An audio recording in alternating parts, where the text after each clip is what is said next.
Yeah, so I just killed Ivor in my story as my male character. But what I started doing is I started hiding my cloak in my body armor, like I did the face mask, so you can see all my body tattoos as my male armor, but I still get the effect of having my cloak and shit. No, I don't know. It's just it looks weird. No, it does, but the reason why I do that though, not that bad, is because I have a sick bunch of tattoos with my male character, and I have them with really short hair. You're in slave legs.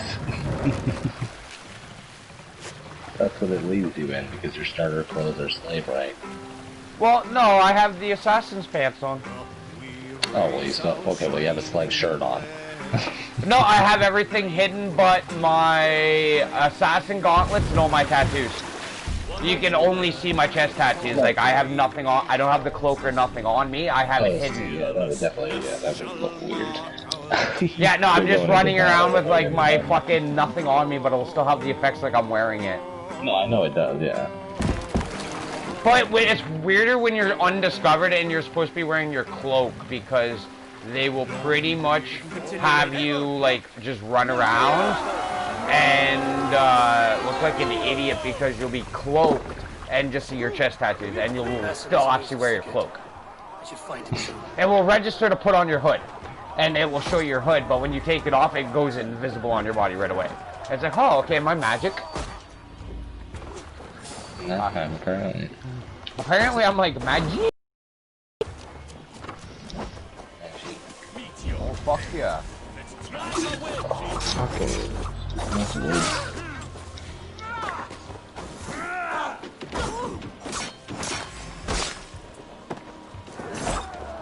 And then I found a village full of a lot of supplies I had to pillage for a story mission I didn't notice before. So that might have been the missing supplies I needed to finish my settlement. It could have been.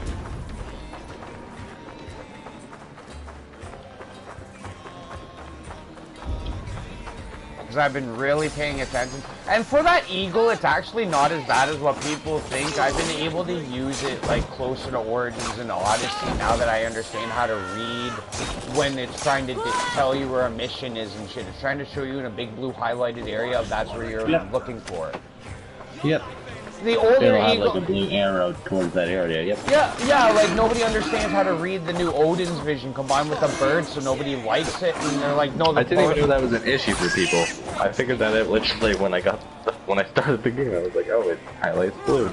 Yeah, I'm because like, all right, so so it has an arrow pointing to that area. yeah, I'm like, yes, the Odin's Pulse when you're just running around doing raids is a little bit more useful than yanking up your eagle, but for distance shit you're looking for at times, your eagle is actually quite better. Well, it's when you get into the area, yeah. Once you get to the area that it tells you to. If your eagle for a mission like area is way better. Yeah, nope, that's why it's there. But I missed the fact that you can like tag all your enemies with them and shit like that instead of walking up and having to use Odin Vision. Yeah. Or Eagle Vision, whatever. Like in this one's Odin, but yeah. Yeah. But yeah, no.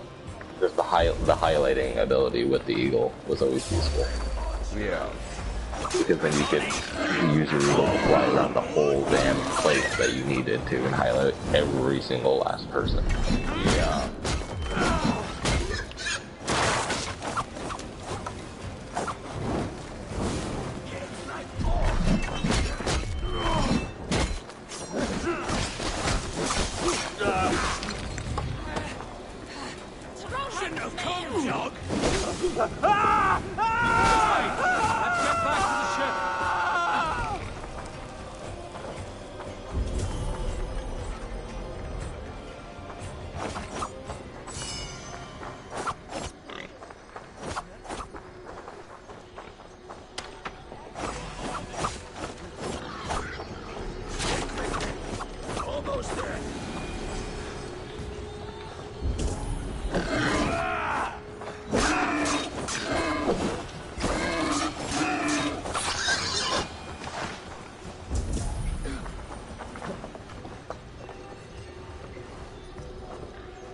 Yay, another ability book of knowledge. What did I get from this?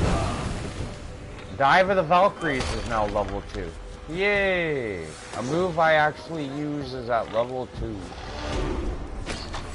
That's what I felt like when I got my. I know, it's so weird because I don't use a lot of abilities. I'll use the playing dead one here and there, but other than that, I have like a set of abilities I constantly use. Yeah, most people do.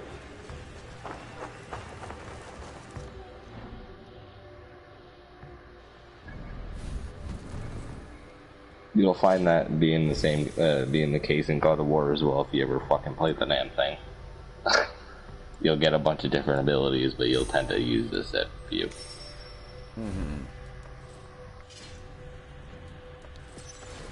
And like literally, Assassin's Creed and God of War have the same. Like God of War 4 used basically the same fighting engine, combat engine that Assassin's Creed does. So it's the same thing, really. And when you throw your axe and shit, it just comes back to you.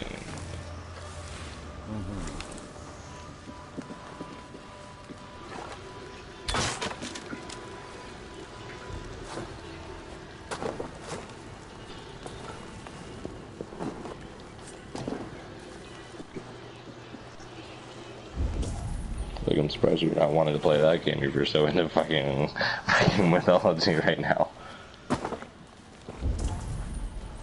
I haven't even finished this one yet. No, I know. Well, you have. You just haven't played the male character. Yeah, no, I haven't done Asgard at all, or certain things. Oh, well, that's side stuff, but yeah, you finished the main story. Yes, I have at least done that much. Yeah, Asgard's like 7 missions or something like that.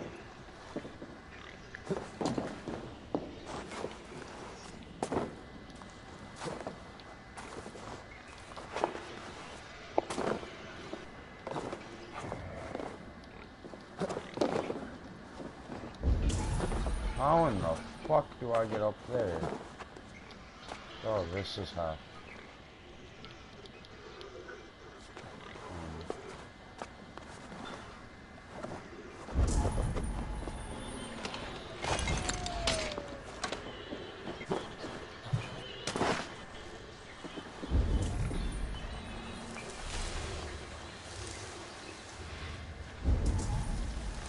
How the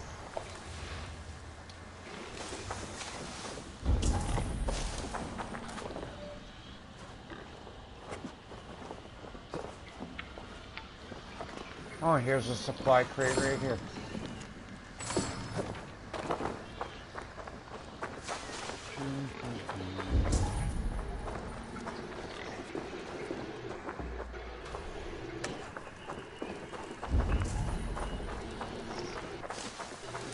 I must be careful now. I don't know what you need to be very careful of, sir, considering people are dead.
Oh, I need 600 iron.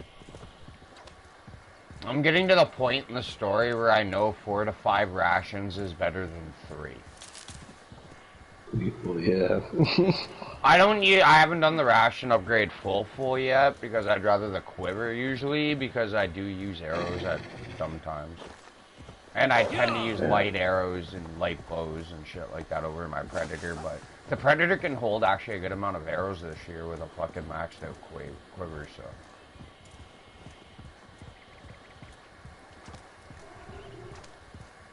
Hooray, I am off to a town. On my giant ass wolf.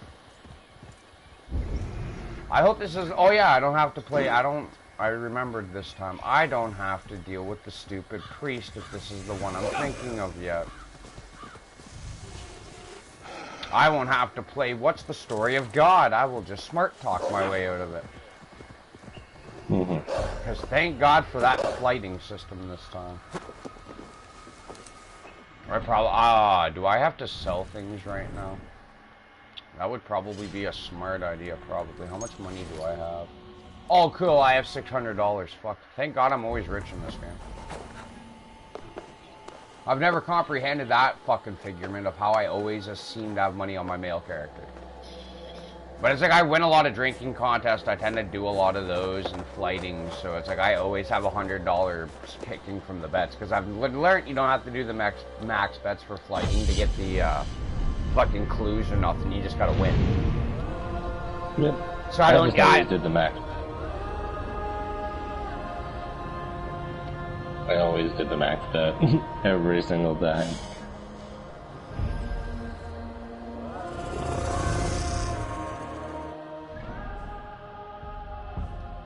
Oh, there's a raid down here to do. Interesting. Okay, so we will worry about the next viewpoint and the flighting competition here in town. That looks like it's about 165 feet away. I think. That seems to be the only blue marker in the facility of this damn town. I am so confused on this fucking thing. I never know where flightings are known to be because sometimes they're just random people standing around. Sometimes it's like in the middle of the city. Mainly they're in the middle of like a settlement or a bigger area where there tends to be a larger group of people. Need to be careful. Yeah, no, you're a world event. I thought so. Then that one really wasn't much of a town. No, that was like a church area I stopped in.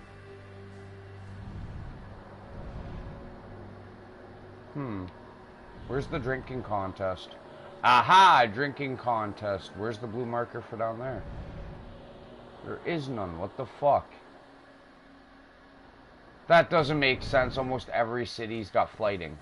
There's one for like every big major territory. I've came across almost all of them. Like I've already done one of them at my settlement, which is the art dude. Yeah. Yeah.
I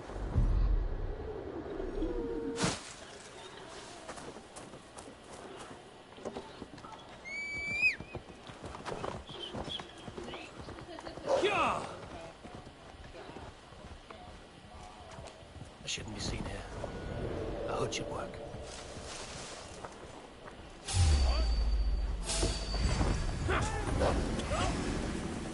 Go! Do your duty, men!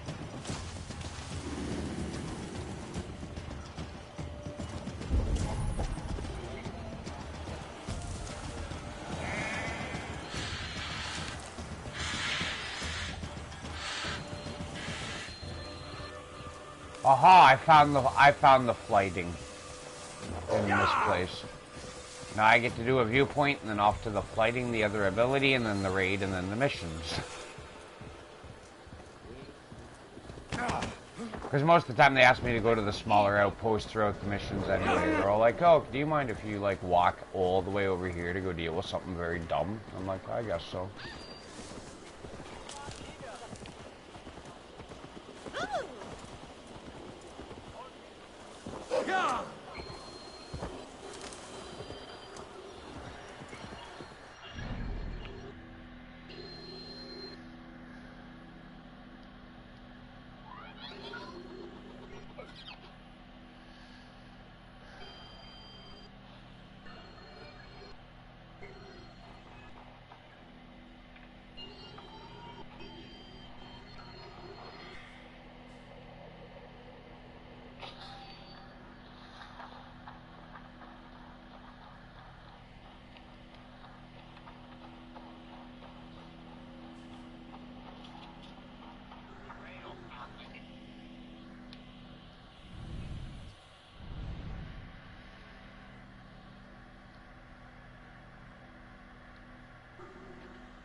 Singulus rebus longe, incomprehensibile gludas qui erat, discipulus es homine, vi vismum, sed ut a longum sum tianam.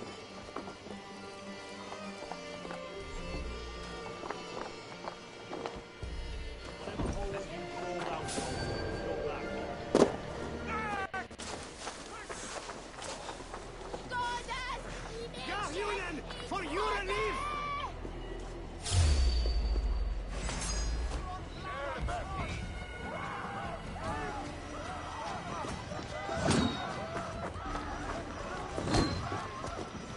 Over here, boys!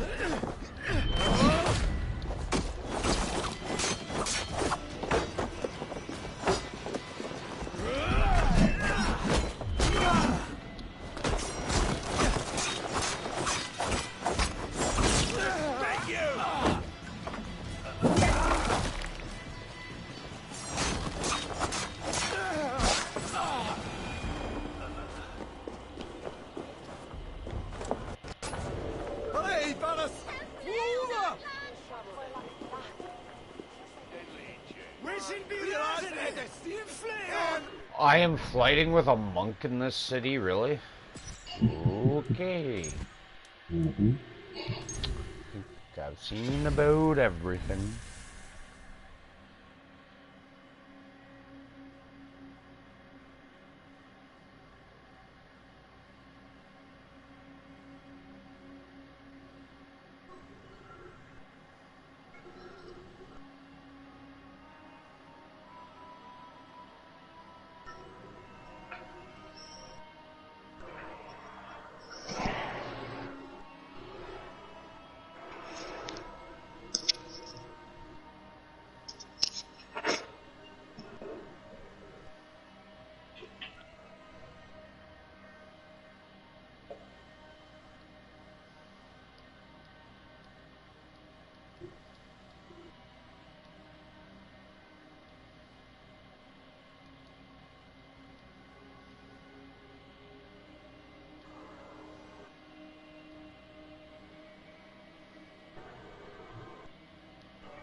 Boston versus Toronto.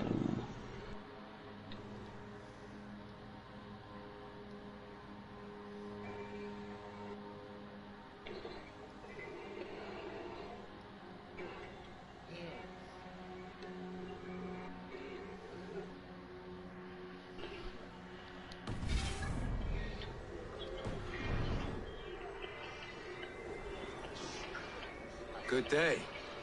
What is your name? I'm Avon, of the Raven clan. And are you a flighter? When the mood strikes. Do you wish to fly with me? Oh, no, certainly not. I don't engage in such things. Haven't the head for it. My brother, however, he is quite proficient. Ah, then you wish to compete with me. I should mention, my brother has taken a strict vow of silence. If you wish to flight, I will translate and relay his verses. I think I understand. Good. Hark! To those gathered round, wave your hands and How many rejoice. have you been doing I more shall face-offs trounce than this each poor other? fool Travis? without No, use of they my still won't voice. put me there. Such is his challenge. I've been Do you doing wish one, to face him? one every now and then. It's not consistent. No, I gotta go over and play that too a bit tonight. I need to kick Matthews off this team is what I need to do. I'll happily challenge you. Sorry, him. He's stealing all my glory. He's too good for Toronto. That's funny considering in my game last night I played, he got no goals, 2 assists, and I got most of the goals for the team except for the one somebody else got. If I don't get up there with them and he's up there and has a chance to score and I'm not there for a reasonable pass, he'll fucking always score. No, not on my team. That guy knows how to fan every shot he takes.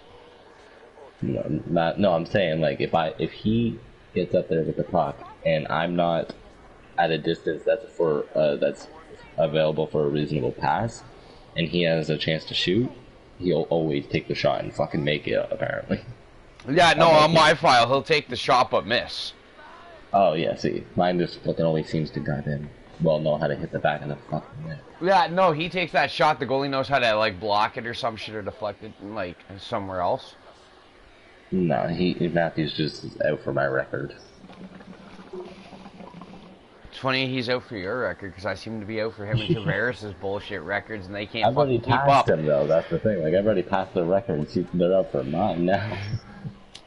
They're fucking Matthews out here trying to catch up. It's only goals that they ever have a chance to catch up on me with. Fucking points, they're nowhere near me. Fucking wins, that's a whole team thing. And good. Goals, Now I'm like remember, almost 10 ahead. 10 or 12 ahead of Matthews. I am but a conduit for his words. I will keep this well in mind. Good. He is ready. Offside is the call. Come you closer, friend Eivor, and lend me your ear. The most cutting of flights from my mouth you'll not hear. But by proxy I'll call you a milksop and boor.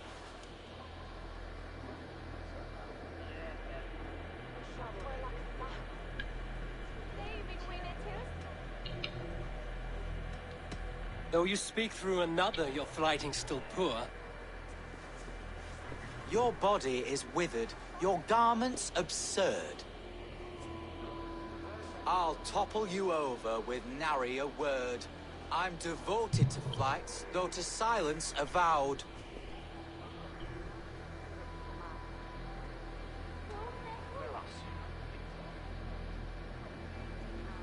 Though you choose to be quiet, your folly is loud.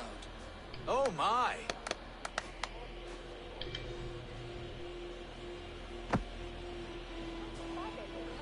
Your visage is ghastly. I'm cowed by your stink. I should like to write more, but you're not worth the ink. So, a last parting phrase. You're as dim as they come.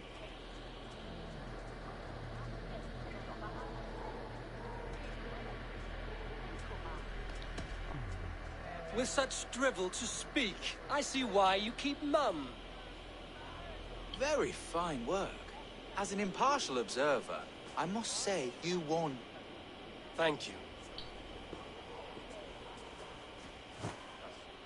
My brother has a few parting words. You have bested me squarely and thus won the day. So take what you've earned now and hurry away. I will. Farewell to you both.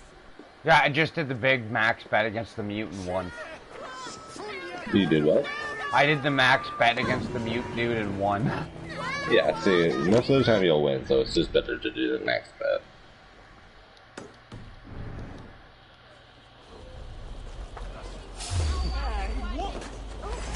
You're mine! Let's bleed you!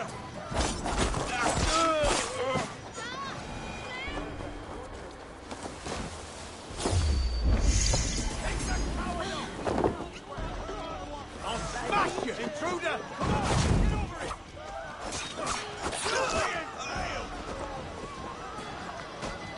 Wham me!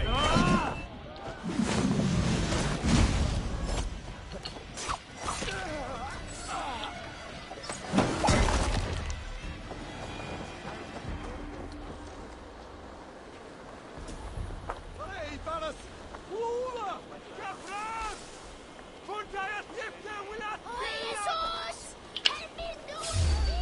Oh, fucking no.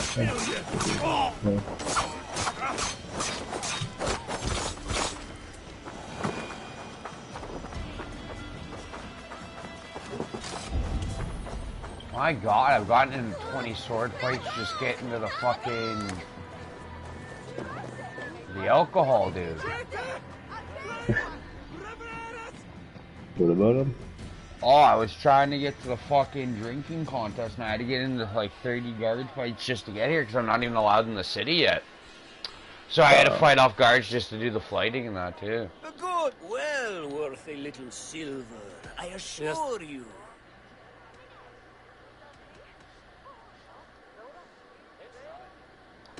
No.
Drink it up.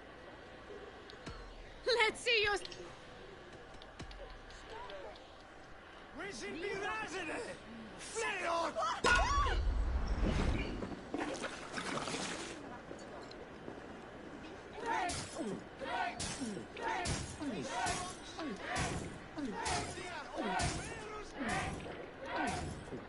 You are a bit green, friend.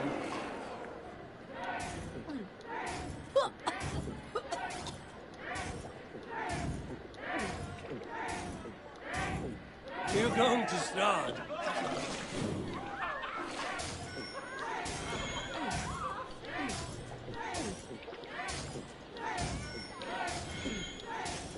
Don't hurl into the barrel, okay?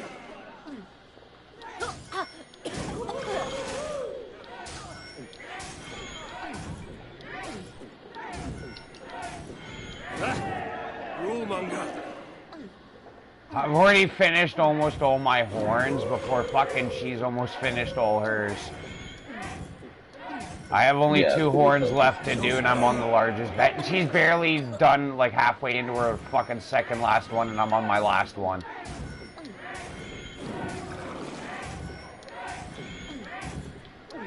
I win. I won the drinking contest. Haha.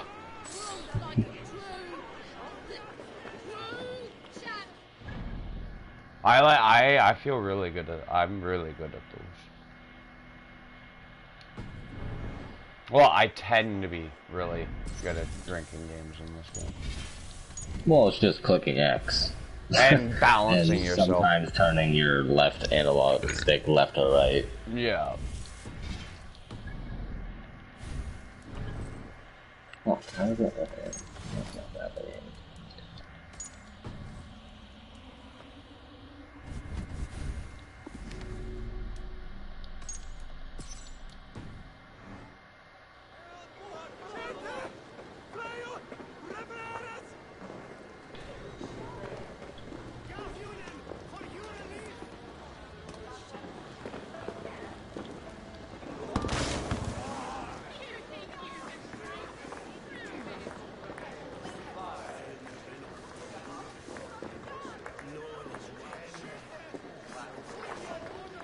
Man, my guy is so drunk I can't even see. They need to not make you so drunk. So you can't even play. Yeah, it's like, the fuck is this effect? Why would you add in a fucking? Why would you add in a fucking a mini game that makes you fucking to the point you can barely walk after it? Like, that's not. Red Dead has that too.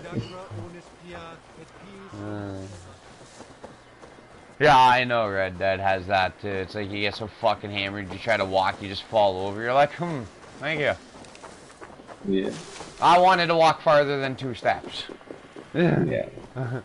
And faster than a fucking turtle, please. Yeah.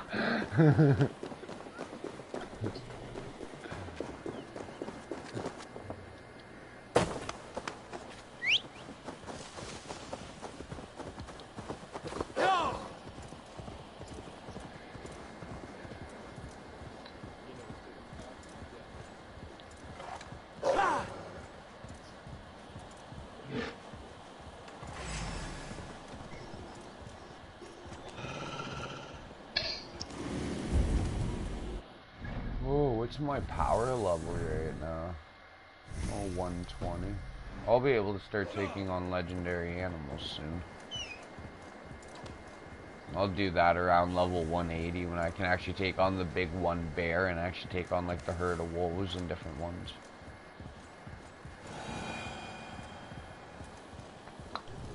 I hope this isn't like a fortress. Oh no, I don't think this is a fortress for a main mission. I just have to figure out how to get into the fucking knowledge book from here.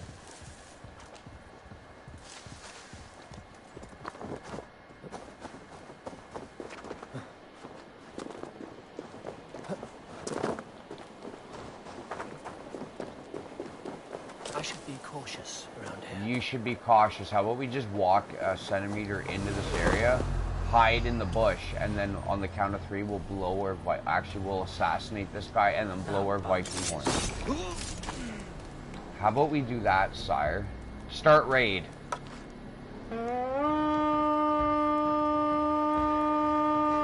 I'm not a sneaky Viking too much. I already have that trophy. I'm past being stealthy in this game. It's way more fun just to be a brutal fucking prick because then you can actually access a lot of the areas. They kind of make it more an advantage to play like the bigger bases and shit, more like an actual Viking raid than rather going stealth like. Yeah.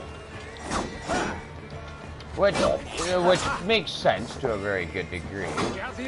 Yeah. I just enjoy they at least gave us the hidden blade back and at least implicated the part that the hidden ones are actually like not fucking using spears and magical. The creed is at least existing. We already knew it existed. It's been existing since Egypt. Well, I just didn't care for the way Odyssey was trying to like input their person into the story. It just wasn't making too much sense. Because it's like, we're not even really an assassin. At least this game we're more assassin than the last one. Sort of, not really though. We have nothing to do with the creed. We were just given a blade by one of the creed members. Yeah. And asked to hunt down these hidden one people. Yeah, to help out. Yeah, that's pretty much it. It's like at least we have more of an like induction into the creed than we did in the last game. That's the one thing I will say is decent about this year's game. At least they brought back the implicants that you're being kind of brought into the creed to help. You're not really a part of it, but you're helping. And here's the problem with that: the creed didn't exist in Odyssey. It wasn't filmed yet. The guy that shows up the assassin, he is an assassin, but there's only like a group of them in that country. So yeah, like Odyssey set before Origins.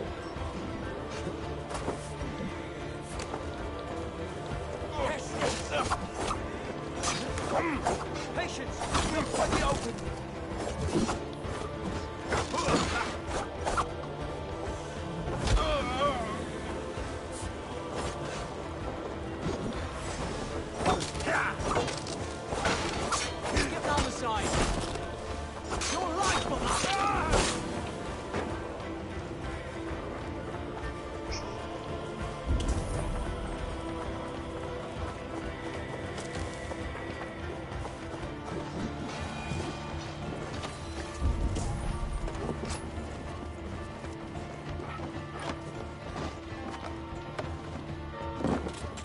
I'm not even saying Odyssey's terrible. It's just like their storyline No, was just a I was little just correcting you on the Yeah. fact that the Creed didn't actually, it wasn't formed yet. Odyssey set before. Yeah, it was still a decent story, lengthy game and everything. Had lots of nice Greek mythology to enjoy. So overall, it's a great game. Just confusing to call it Assassin's Creed at that point. Well, again, it's still confusing to call Valhalla Assassin's Creed because we only see the Creed a little bit, but we don't really follow any storyline like involving the Creed besides the Order, and we're just helping out. Well, I mean, at least we get to see original bureaus. No, yeah, it's like that is cool. It's just what I'm saying is like we're not assassins anymore. So like, I don't know why we're calling it Assassin's Creed when that's not what the main plot of the game is anymore. I mean, like, I know they tried to bring back most of the implicates of what we called Assassin's Creed this year. It was just like, well... Like the assassin-esque feeling can be a thing in Odyssey, but you can choose to be an assassin, but you don't have to. Yeah. It's more fun not to. Yeah. It's more fun to play accurate to the actual time period. Yeah, same with this game to a very good degree, but you can also have a lot of fun trying to be sneaky. Yep, that's what I'm saying. Like, in Odyssey, you can do it as well, but yeah. Yeah, oh, I found a fucking... What's that one place we had to deal with? Fucking... In what game now? Atlantis. I found Atlantis to be easier to not do it stealthy to a good degree. Well, you didn't really have a choice to be. You could, but it was harder because the only places you needed to actually do combat are the little, like, rooms where you get the knowledge. Yeah. And you had to face, like, robots, like android things. Yeah, those... Yeah, the teleporting goofs and shit, those guys. Yeah, the sentient statues. I remember telling you, I was like, have fun with these fuckers. Yeah. Like, they were kind of annoying, but... I feel like they were the worst enemies, honestly. Yeah. Like, the final boss for Atlantis wasn't too fun either. That insect that could throw shit at us. Like, he wasn't too fun. I mean, I beat him and only took 2 tries because, yes, the first time it was an accident I died. I accidentally got into one too many ranges of his attacks. What are you talking about? Like the actual final boss of that, or are you talking about... Yeah, the final, like, when you go to face that insect thing that can, like, poison you and shit. Yeah. Yeah, that dude, I finally fought him, like, earlier this week. I didn't realize the story kept going on farther than what I did because I just saw the 2 markers and didn't think much of it. And then I went and looked at the trophy list and I was like, why didn't I ever get a silver trophy for technically finishing it? Yeah, because you weren't there. Yeah, I don't know. I just feel like they should stop calling it Assassin's Creed at this point. Just call it Valhalla. Call it Odyssey.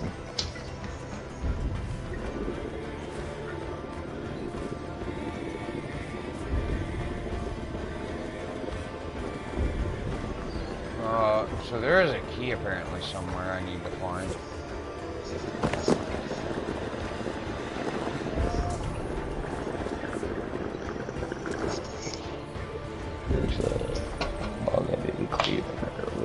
Which isn't making much sense to me because I have been everywhere and I'm using my Odin sight and that's the icon that's not popping up for me. And I know it should. I have a pretty strong Odin sight, but it's not showing me a key holder. I have no idea. Unless he's down here. He might be underground or some shit.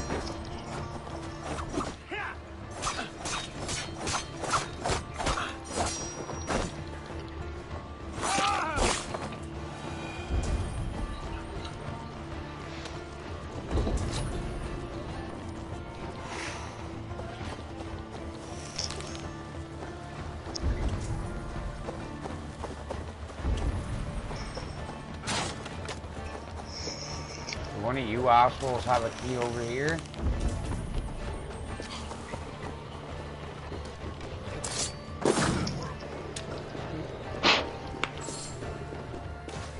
I guess not. Did anybody locate a key for me? Come on, guys. The faster we find the key, the faster we go and raid actual shit and actually do fun more things. I want to get the civility point. It's a fucking key, for God's sake. It's not making much sense because it's not even like showing a key icon through my Odin site, nothing. Which would implicate I have said key, but Yeah. apparently not.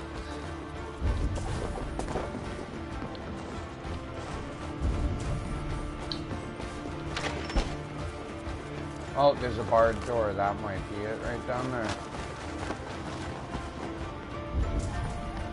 Oh no, that's just the bell.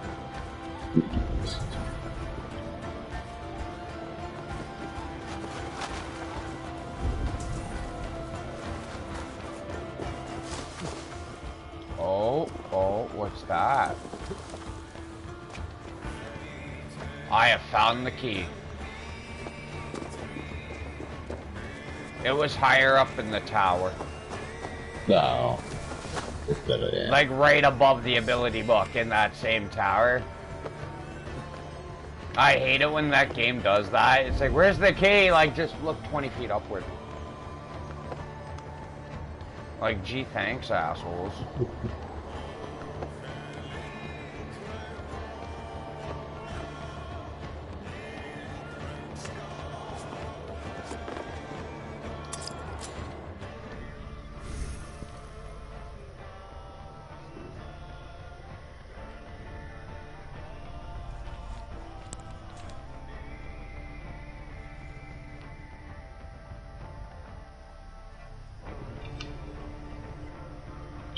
Oh, fuck.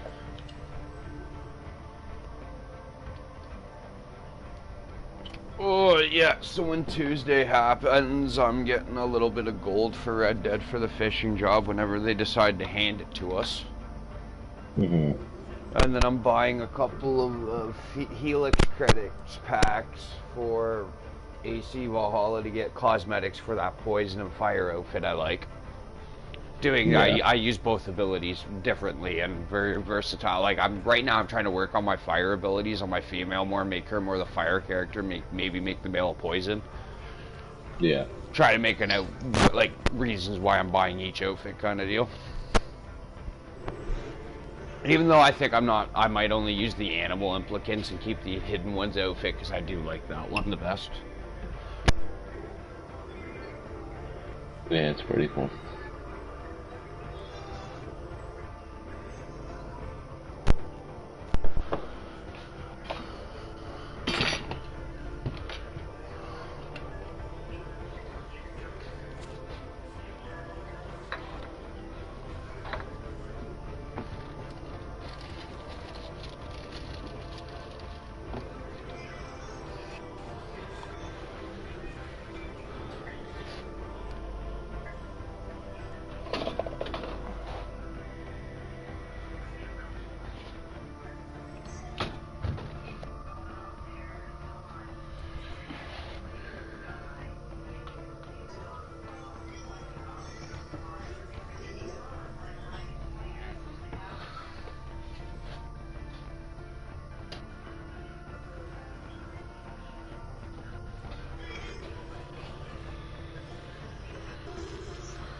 No, because one like real good speed metal band I absolutely love is Dragon Force, and they're completely melodic metal.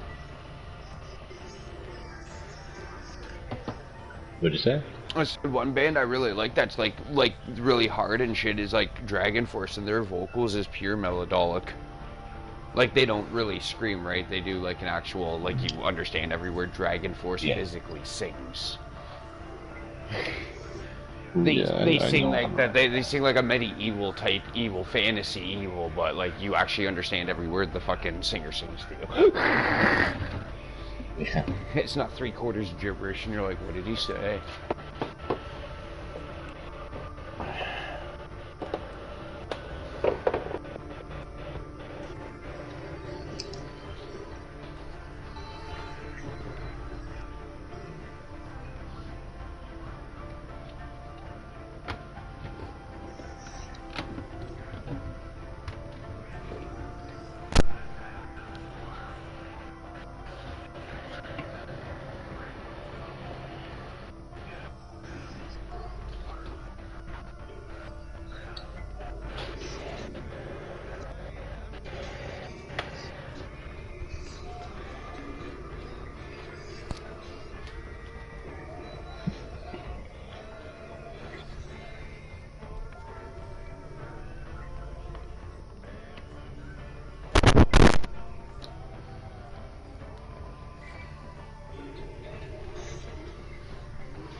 No, another good show I enjoy besides that Viking show is it's about Vikings as well, but it's called Norsemen, and it's more like a joke version of that show.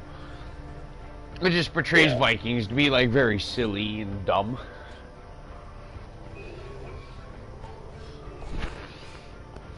Just more of a comedy version. Mm-hmm. But they do try to stick like actual violence and blood in that show as well. But it's like, at the times they do, it's like, I get it. You're trying to be like showing us Vikings are brutal at the same time, but you're making half these characters seem like idiots.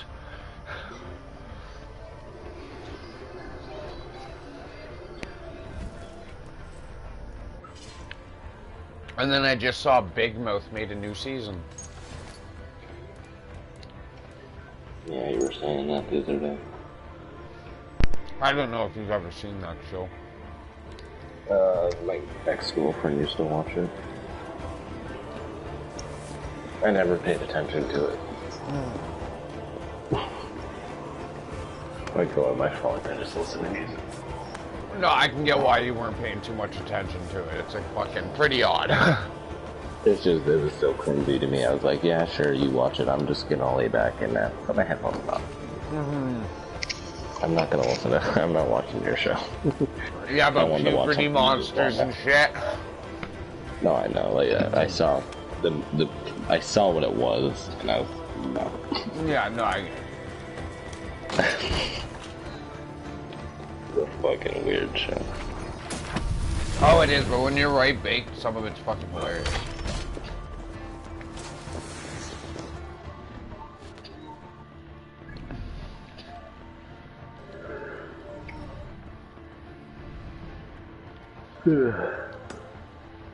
Like, I do know we differ quite a bit on TV, because, like, with most animes, I've seen animes, I just don't currently watch, like, Dragon Ball Z and that shit, but I, like, watch Pokemon and Yu-Gi-Oh! And Beyblade, that style of anime. Dragon Ball and all that. I just started rewatching I just could never, physically, I would watch it with my friends if they threw it on, but I could just never follow the storyline consistently. Yeah.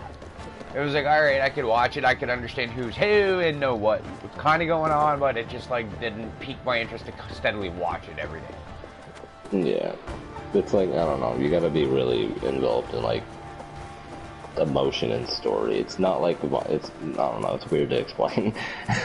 No, I get you. Anime is a very weird thing to explain, what you gotta have to enjoy it.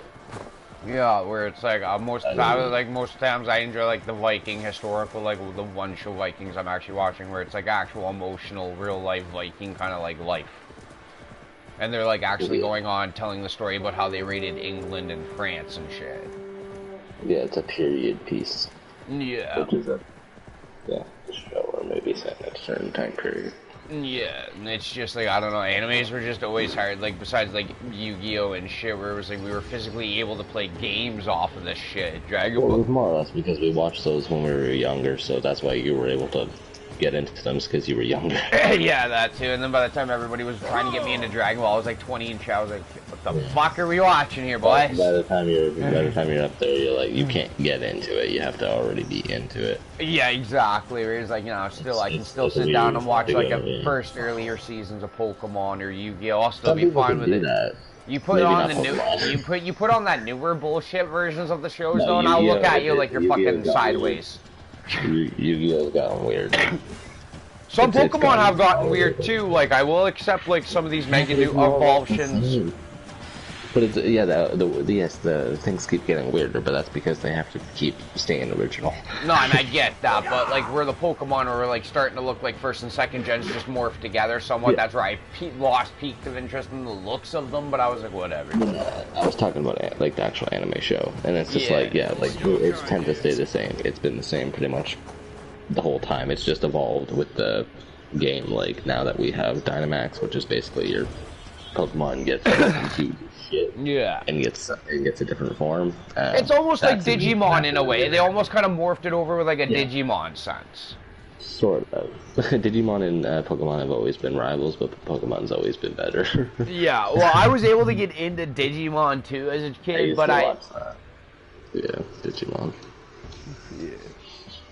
I used to watch that as a kid too, but I never and watched it like I don't.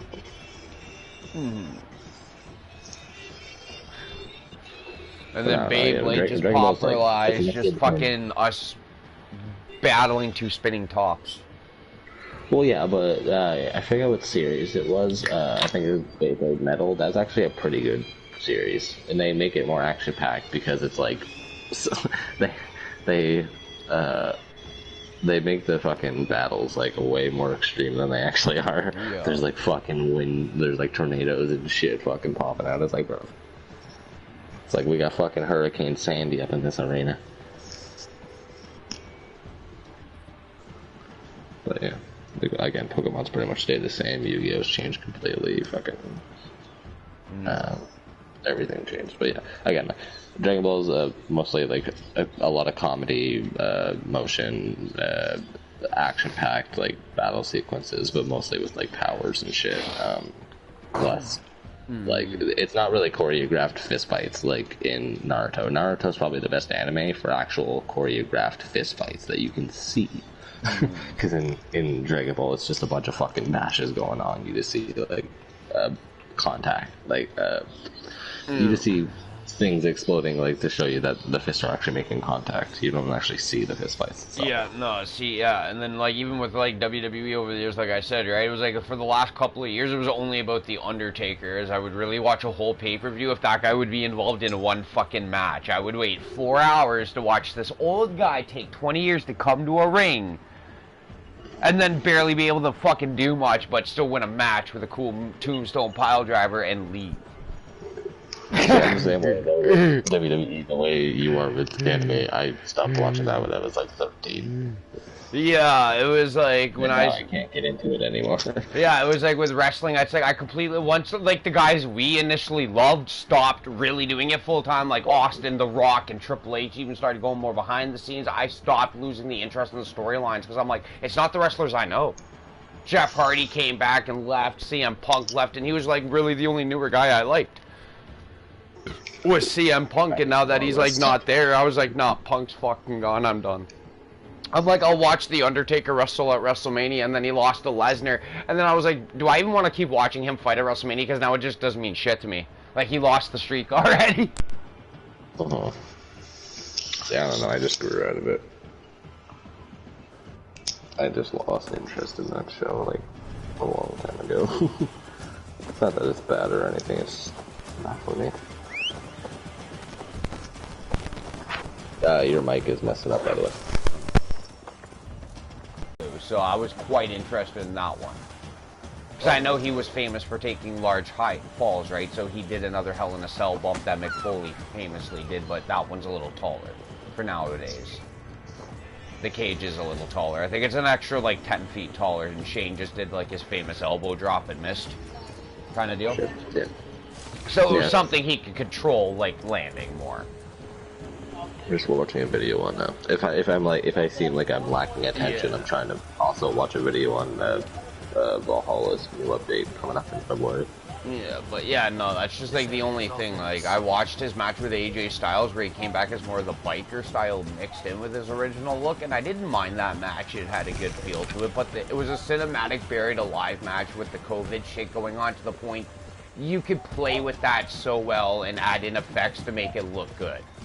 Like, they had camera effects, like, you know, the Undertaker's signature, like, dark off, like, lights going out, turning back on, he'd be behind you. They could play with that shit and get away with it, finally. They could make something like that and get away with it, so that was cool. Change it up. Yeah, as always. Past that, like, watching the rest of WrestleMania looked stupid with no audience, right? Because you'd watch them grapple and push each other into the corner, and you'd hear, like, yo, throw me into the ropes and kick me in the face.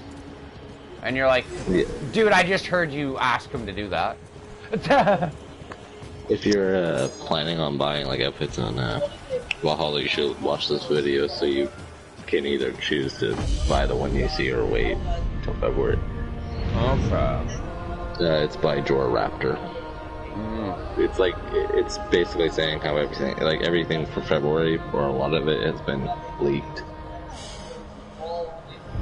Like, yeah, do we know which territory we're technically going to first yet? Yeah. Say the two for me. Ireland. Ireland and France. Okay, so we do get the one I was hoping for first, because we have seen France in a previous game. If you go to their website, if you go to Ubisoft and then click on Valhalla, you'll see all the shit for it. Okay, I just wasn't sure which city was No, I coming know. out Yeah, I'm first. just saying if you want to know very specific details, then that's where you should go. Yeah, because like I'm just Otherwise, interested to know that we get Ireland for just the first time ever in the franchise, so that's just cool. We have had France before in Unity, so. It's Ireland first, then like 4 small, like mission DLC packs, like mission things, or I wonder if updates, Ireland and and France then- are going to be like the size of England, or maybe just Finland we get. I don't think it's going to be that big. I think Maybe we're going to get like Finland. half. I should not be seen in this. I think we're going to get maybe like half the size of our map that we have now for Well, each I was place. thinking then just Finland, man, on its own, because Maybe. that one wasn't too big. That one was a decent Again, size. like I don't area. know, they could go all out. They could make them small. Yeah, exactly, I don't know how they feel exactly. about it. I don't know. Yeah, that's exactly it. It's like I wonder like They how could- big they could fucking go with the fucking shit. They could do all of Ireland. They could do a specific area of Ireland. Same thing with France. You never know. They could just do Exactly. Paris, which is just a city. So you But that's never big enough as it is, even in Unity. No, I know, that but was I'm just huge. saying, like it's a single city, and so that's just what I'm saying. And you could make it big, but it would seem small on a map. And so that's my Well, I mean, if they put the effort they did into Unity with secret passages and No, shit I know, around that's what I'm Paris, saying, they'd like, be it- just fine. Yeah, what I'm saying, when you're playing the game, yes, it looks big, but when you look at the map on the game, it looks small. Yeah, no, I get you, because initially, That's like, what- we also got to think it's of, like, how many underlayers there are in each territory, such as caves, searchable areas, that kind of content inside of the such area we're looking at to play. Yeah, like they could do all of France, they could do all of Ireland, they could do a specific area of them. I do not know. It's just all revolving around whatever the fuck. We only got in Syndicate that the other ones just went, nah, fuck you. Okay. It's It's just the they all try cutscene something kills. new. It was like, that was only so disappointing that they didn't put that into so many others. That was a unique idea that we could, like, either do it the way the mission was just telling us to sneak in and kill the guy, or it was like, look at these cool, unique kill opportunities that you can literally walk yourself into and end up with a cool cutscene. And there'd be, like, kidnapping certain people just to, like, not have to kill 50 guards to pretty much just guide your way through them dumbly. You'd be like, hey, bye. Kind of situations, and I know you know exactly where I was going with that, but like it's just cool that Syndicate added that much versatility to replaying your mission. You can just That's play just it the what way. that team chose to do, yeah. But then other teams didn't choose to do that. I don't know. I don't know. Yeah, it was just neat that Syndicate just went Yeah, above and I beyond like for the assassination missions, because all the other ones were just straightforward, and you just stab the guy, and then you got the little cool talk sequence between you and the victim. Well, it all boils down to the individual members on that team that Yeah. designed the game. No, and since I it get differs that, every single so- time, so, like, that one person that thought of that idea, they got praised for it. They're like, oh, yeah, it's a good idea, so let's put it into the game. Yeah, they probably went, yo, that's that's literally something that's never been put into any of our games, Well, so this- everybody yeah, was that's what I'm saying, probably, yeah. like, So- very so into why that not? one. Yeah, it's like, that so why was- not? Let's put that into the game, and then the other team probably just either didn't remember, didn't care, whatever their thought process But was Syndicate for their was game. also a very non-touch lineal game, so it could have been one that was very underlooked, because not a lot of people played Syndicate, because Unity came out the year beforehand, and nobody was impressed with that one. Yeah. So, But you yes. also have to think we haven't really had many Assassin's Creeds where it's been set in a certain time period where there's actual paintings hanging in buildings on the walls and shit, where there's holes in them. And shit, like Egypt, fucking Odyssey, now Valhalla. Before that game would have been like fucking Black Flag and all that. And yeah, Yeah, we had Black Flag and Rogue were the really, like, changing game. Like, Black Flag initially, yes, that was the biggest game changer of how we played from in number 4, because that was we mainly actually pirate. did ship battles. We started doing like ship battles and Yeah. stuff like that. More open world stuff. Yeah, and then Syndicate brought us back to more of the original playstyle of the Ezio game selection, where we were just stuck in a city. Same with Unity, but Unity was just so broken at first that when Syndicate came out, nobody gave it the literal chance they did. They're like, no, Unity failed. We're not trusting Syndicate. And we're like, well, whatever. But you also, when it comes to like open world games, you have to think of the year and the engine that they had at the time. So with Ezio's games, with Black Flag, Black I mean, Flag I came out also after. looked at the With whole Ezio games as a games and shit whole like too. that. Like the Ezio's were I'm decent. There was more just than saying, one, like, so they were good. I know, I'm just saying, even though it's an open world game, they had less technology back then to work with. They and a shittier engine and stuff, so they could design. They couldn't design as good as big of a open world game. Yeah, but it's also nice to see that after Ezio, there was another technical family in the Creed, and that was the Kenways. They did do a mixture of both Templar and Assassins being different generations. Yeah. That one was interesting to see. Like, it was just they're all very unique games individually. It was just, would have been nice to Made by see. different teams. Yeah, it just would have been nice to see Syndicate's one thing implicated more into the others. It's just every game after Syndicate really wasn't set in the right time period for that. Yeah, no, the other ones, they just happened to be beforehand and nobody thought of that idea. Yeah, that's what I'm saying. So really, it makes sense why it's not in any other game. But it was nice Because for Syndicate to do that for us. Yeah, that one person or a few people thought of that idea. Yeah, that was really nice. And like, I'm not even gonna lie, when they started adding the DLCs, Black Flag, yeah, that one was a little odd to be like just freeing slaves, whatnot, but it was enjoyable. The Liberation one where you're Adeline when that one attached to number 3, I haven't even played through it because I heard very mixed reviews. It wasn't about that bad. I heard it's not that bad, but I heard it's very different from what we're accustomed to, having to switch clothing a lot from slave to this, that. It is. Yeah. So that one, I never really want to finish the Ezio collection off as well. Yeah, well, I want you to so you can watch the short films that come with that game. Yes, and I understand that it's just, 2 short films. And there's one just certain parts of the story that are just very laggy for me right now. But overall, I'm not going to lie, I enjoy Ezio as a whole character. I mean, if you really wanted to, you didn't really have to finish the last game to watch the last, like, video. short film, but you should. Yeah, no, and I get that. Yeah, because it shows, like, him as an old man in his final days and shit like that, training, well, final years, but it does, like, it cuts years and shit, but he trains, like, the chick from the Chronicles game in China. And so, which I never knew until I watched that shit. And I didn't even know that existed until I got a PS4 and the Ezio collection came out. Yeah. And they also featured those 2 films. It just baffles me that a lot of people love the Ezio games, but when you ask most people what the best Assassin's Creed overall is, everybody goes, Black Flag! And it's like, that doesn't even equal out to the fucking same concept here. Ezio's games were made before, so they had less work to do. And I get, like, story-wise, Ezio is amazing when it comes to gameplay mechanics. And actual character, because he's quite literally probably the best overall assassin. Yeah, where they were going for probably gameplay and newer ideas to a game, Black Flag just nailed everything right to a T and went full force. Let's just put the pedal to the metal and give you Pirates of the Caribbean and Assassin's Creed and have fun. Yeah. But yeah, like with Ezio, it was more or less like he was the best assassin because he had the right morals and everything like that. He didn't want power, he didn't want money, he didn't want anything. He was just trying to get the fucking job done and move on. Yeah, whereas Kenway, he was like, I'm not even a legal assassin, I just want treasure. And to sail the seas. He was money hungry, he wanted to be a drunk and fucking just lay around all day.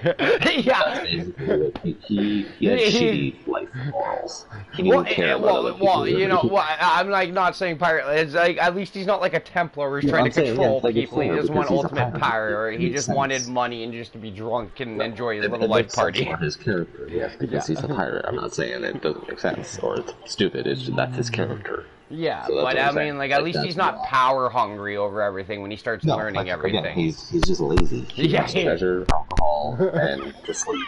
Yeah, I want to explore the Caribbean and just sleep on my boat, be drunk. Thank you. Have a good day. That's all he wants to do. And Ezio is more or less like, can I stop fucking fighting popes? Yeah. Like, I'm done with this shit. Like, fuck. Yeah, no, like, I love Ezio as a whole character, but, like, just Kenway's story really did fit him, and overall, like, they did do a perfect story for Kenway. Like, he can be anyone's favorite. It's just, like, if the conversation was in the actual creed itself, who's the best assassin in that physical creed. Yeah, like if the creed was a real thing, then it has to be Ezio. But for favorites, then everyone has their own, and that's perfectly fine. Yeah, and most Mine people just so do. happens to be Ezio. Yeah, most people just choose usually Kenway and the Black Flag trilogy for the sake of they love pirates.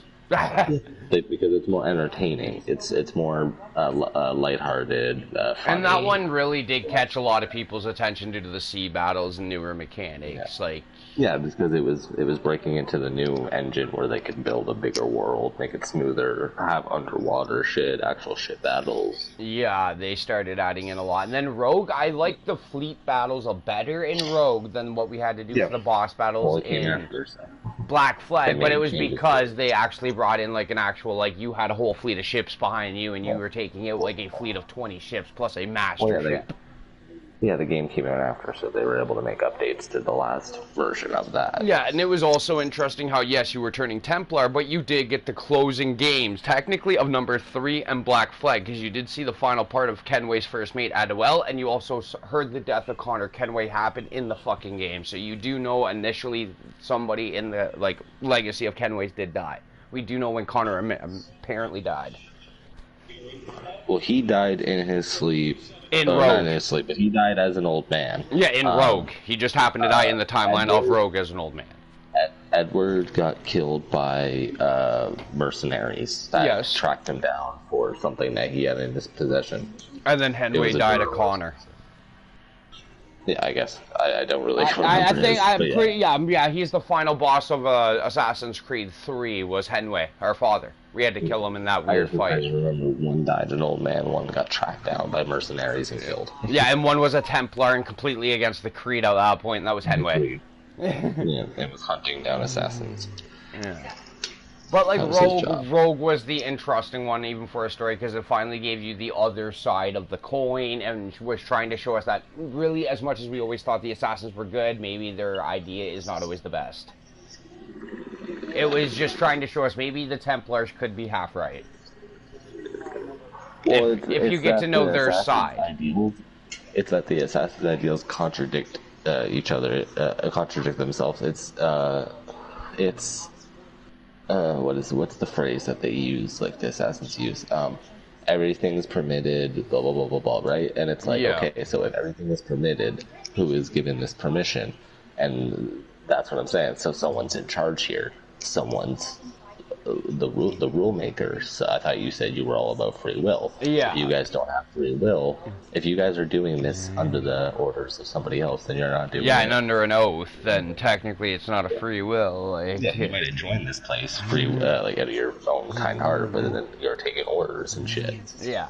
You're not following free will. Yeah, it is a contradicting idea. That's what is brought up in, actually, like I'm saying, like you need to, like, when you really focus on the small details about games like Valhalla, when you go into the real world and go on the laptop, which barely anyone fucking does, and I barely ever did, each thing, it actually does give resident history of, like, the late older games, too, yeah. Yeah, it talks about Connor, it talks about Edward, it talks about Ezio, it talks about fucking Bayek, it talks about all the shit, and there's even, like, a bunch of pages, once you collect all the codex pages, and give them to... Yeah, the story about Bayek there, and he actually physically says it, because I remember handing all the codex.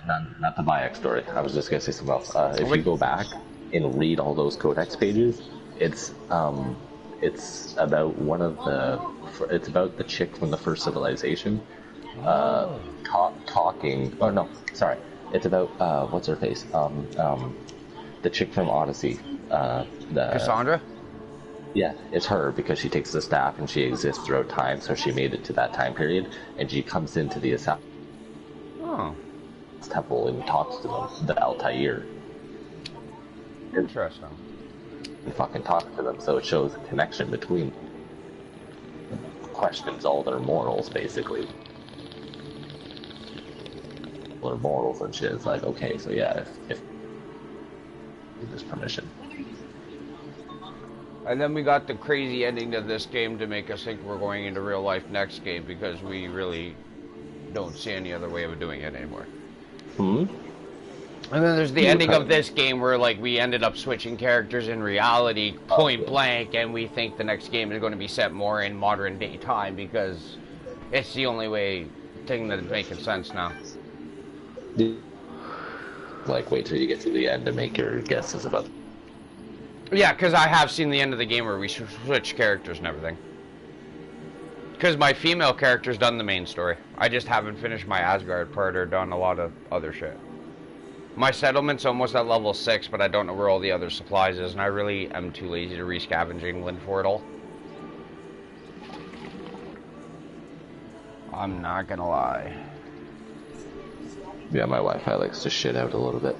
But I said, like, yeah, like that's what I was telling you before, before you finished the game. I was telling you to finish the game before you made any guesses about the next game. Yeah, and that's why when I finished, that's like even me, like I'm even thinking like it's got to be real life, yeah, because it was like, yeah. You kind of clued in. Oh, maybe what he said did make sense. Yeah, and it will be real life because yeah, it talks about a catastrophe that's gonna hit Earth. Yeah, it does. Fucking, there's several that have already happened. Yeah. Fuck. It's like, can we just blow up this town already? It's causing us a lot of fucking issues. Yeah. But I'm not even like, overall, I will say this is probably one of my favorite newer Assassin's Creed Valhalla. Yeah. It takes out of the sea battles where Odyssey, I'm not gonna lie, kind of lagged on with them and I hated them. They didn't really have too many sea battles, Vikings. They really just sailed from point A to point B and yeah, like you barely have to shoot your arrow into the boat except for that one mission when you're guiding people down the magical river there. It's like the one time they ask you to, yeah, and they're like, yo, can you shoot some arrows? And you're like, whatever. Yeah. It's like, at the end of the day, it's like, Vikings never really got into too many, like, ship battles. Yeah, where I get the Odyssey people did, but I didn't care for, like, I didn't care for not having cannons very well. Like, yes, having Evie and everybody on the ship and all the other assassins that weren't even involved in that time frame. Cannons. But you get where I'm going, like, you're just having Evie and Bayek's wife and shit, like, having those two abilities with your sister and your mother were really useful in Odyssey. Really, because it was like so funny just to see Evie in that time frame. Because it's like, bitch, you were from London, England, from how far into the future? Go away. You don't even belong here. You have like a grappling hook on your belt and a fucking gun. Go away, bitch. Like, you physically have a gun. There's a lot of time manipulation and shit and weird shit with Assassin's Creed. It's all connected though. It's a very weird it is, but it was just funny how they like Bayek's wife being in Odyssey made sense because, like, yes, the Egyptians and Greeks did exist in the same time period, so their weaponry was very close. But it's like Evie being in there. It's like she has a modern fucking 1960s gun and a grappling hook made by fucking what's his name, Charles Darwin there or whoever we got it from. It's like I don't even think she should be in Odyssey. That should be like illegal. Well, again, like I was saying, like the setups and shit is in Ezio's game. When you go down into the like temple, like kind of fucking lair thing that your uncle has, full of the assassins, legendary assassin statues and shit. And one of them was Aya from Origins, and they set it up from there. They turned that statue into a character in Origins. Because like I didn't mind Syndicate's story overall. I liked the twin aspect that you finally got two main characters to play simultaneously. I just hated that you were mainly Jacob in parts where it didn't make sense because they were always asking you to kill people. And it's like, well, shouldn't Evie be doing this job? She's fucking can go invisible, and she's more useful to be stealthy. And you want me to be stealthy, and you're giving me the loudest motherfucker that just wants to walk in and beat somebody up. But she wanted to like kill less is the thing. He was more down to fucking just brawl. She didn't really want to. She was more down for peace.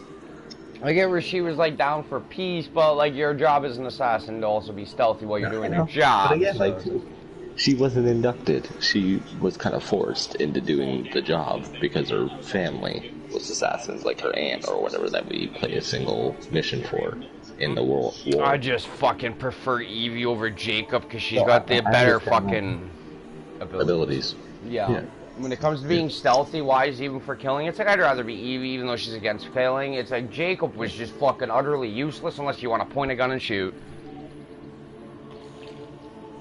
Or if you want to be in like open combat. Like he's okay. He wants to fucking point a gun and shoot. Yeah, he just wants to be in open combat. Fucking, he doesn't even know what stealth means. This guy don't give two shits. He doesn't care. That's why I'm saying, like, realistic. Yeah, because he destroyed half of London in the fucking videos you'd be watching. He'd accidentally cause an accident. He'd be like, oh, well, they'll just fix this. And he walks away like it fucking didn't mean shit. And it's like, you're not supposed to, like, the assassins aren't supposed to be noticed, bro. You just noticed and caused a scene. That's why I was saying, like, they weren't inducted. They're not in the creed or anything, so they don't give a fuck. At least he doesn't give a fuck. He's like, I don't give a shit. Evie at least graced the presence that, yes, we are supposed to be stealthy and hidden. She's the more level-headed of the two. Yes. It makes that very clear. She's calm-minded. She actually thinks shit through. He's like, shoot. Yeah, Jacob's like, what? A gun? Bang. Fists? Punch? Alright. I'm back. Yeah. She's more for, like, tactical thinking and shit. Yeah, but it was cool how we had to constantly switch twins, and like how in the free roam we could choose to do most things with either one twin. It didn't matter which twin we didn't want. It was more or less who we wanted to use to be the side objective, is how we got to do it. Well, that was so we could level up each one, and so they'd be fair level for whatever mission. Yeah. Like Jacob, yeah, you got to level him up more usefully through the story than anything, so most of us did side... Yeah, so we mainly did the side shit with Evie, because it was like, well, that's all information-wise and being sneaky, so she's useful. Yeah. She was more, again, more tactical. Yeah. But I did enjoy the two different styles of gameplay, so you got to choose which character you wanted to use, which play style. So if you wanted to be physical, go Jacob. You want to be sneaky, you go Evie. Don't try to be Jacob. That's not smart. She has more abilities for that. Yeah. I just enjoyed their playthrough. And the DLC, like the Jack the Ripper DLC, under the Curse of the Pharaohs, is good. It just one made of them. No sense how the fuck that big-ass bulky man is an assassin. Yeah, no, exactly. It was probably the most unique DLC we got to see. How the fuck are you running on rooftops and not falling through right now? Yeah, and how are you silent and sneaky? Like, I'm pretty sure people are going to hear thud, thud, thud right clear across the roof. You have the muscle mass of a small fucking brown bear, sir. Yeah. Okay? So don't be telling me that you're just like silently walking. Yeah, you're not agile as a fucking ballerina, like fucking... You're not sneaking up behind me. That's no. I'll hear your footsteps from down the fucking street. Yeah, but I'm like, just as the fact we got like the biggest icon in English history for a horror villain to play with. Well, for a mystery, yeah, more or less, because it's like the one mystery that's like really unsolved. It's probably like the strangest mystery of England, that's for sure. Well, of like a lot of the world, because it's just like this one motherfucker was in a small place was able to kill a bunch of people and get away with it completely. Yeah, and it's baffled everybody, so it was just cool to see it brought into the Assassin's Creed world. Like the Curse of the Pharaohs, I'm not gonna lie, out of any DLC, that one's top notch. It brought in the most mythology. It had the most. We had like 4 different places to go and. And it really taught us a lot of Egyptian mythology as we read everything and paid really close attention. The story was really close. We got to learn more about like the Ramesses that ran the Prince of Egypt, to actually know that maybe that time era is biblical, but it's not all bullshit. It actually, there is a point to prove right there that Ramesses existed, and the plagues of the Bible that apparently happened really did happen. So there is proof that parts of the Bible did happen. We just can't clarify this God character. Well, no, they say. No, I'm sure you get where I'm going. I fully understand what you're saying. Yeah, exactly. Yeah, you totally get it. It's more or less like, think of it like the Loch Ness Monster. You see something pop up from a faraway distance, or just a glint, or even like, let's say dragons, because back in the day, whenever someone would see like a big lizard, because there was fucking huge Komodo dragons or shit that were poisonous, and so like a fucking someone would come across that shit and go back and like over exaggerate the story. I got attacked by a fucking giant ass lizard that was spitting venom at me. It's like it's just like 4 feet long and it's fucking barely above your ankle. Yeah. But, like, you at least get where I'm saying, like, at least the Ramesses and Moses story of the part of the Bible can be at least proven in history. And again, plagues and shit can be like more that or less part, like that part of the Bible can at least be physically proven to have happened in Egypt, but we can't really prove 90% of the rest of the Bible, or that God really exists to speak to Moses, but we can understand these things just coincidentally happened. That's why religion's built around faith, Travis. Yeah, but at least we can say, like, coincidentally, like, the plagues of Egypt really did happen. We just can't say that God made it happen. No, I'm saying like that could easily be proven of like locust. Okay, so here's the thing: like, oh, because it just happened once doesn't mean that it's a fucking godly plague. It could have just been a freak of nature, because that's what nature is. It's very freakish, weird shit. Exactly.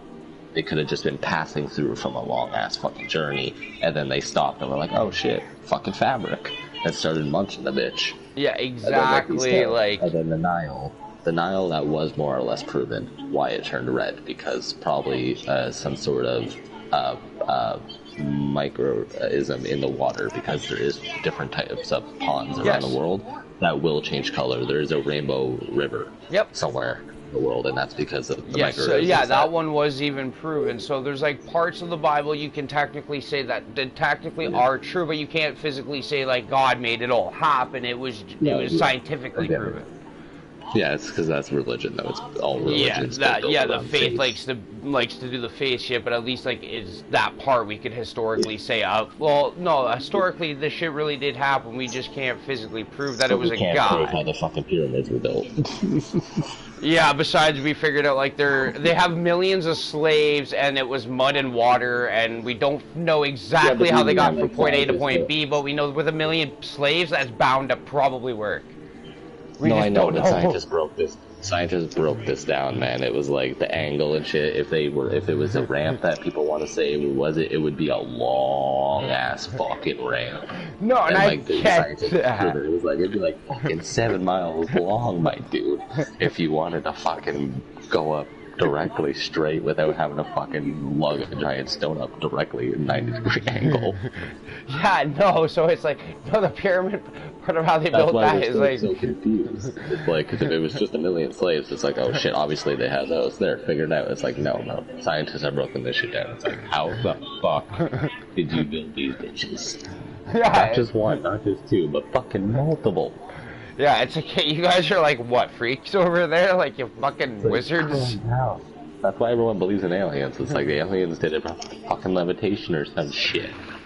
Yeah, like, we get where their time frame goes and how they operated, but it's like, I don't understand how you built 3 of those things in your lifespan, and it worked. Especially when you go into the pyramids, there's like these giant fucking stone columns that are perfectly circular. Yeah, and like some of the fucking pharaoh like traps and shit, the way they trapped some of the insides of the pyramids for their tombs and shit, it's like, no, how? It's just like, it's like these stone columns, though, they weigh so fucking much, and there's like 17 of them along each side, and they're all perfectly like carved and everything. It's like, how?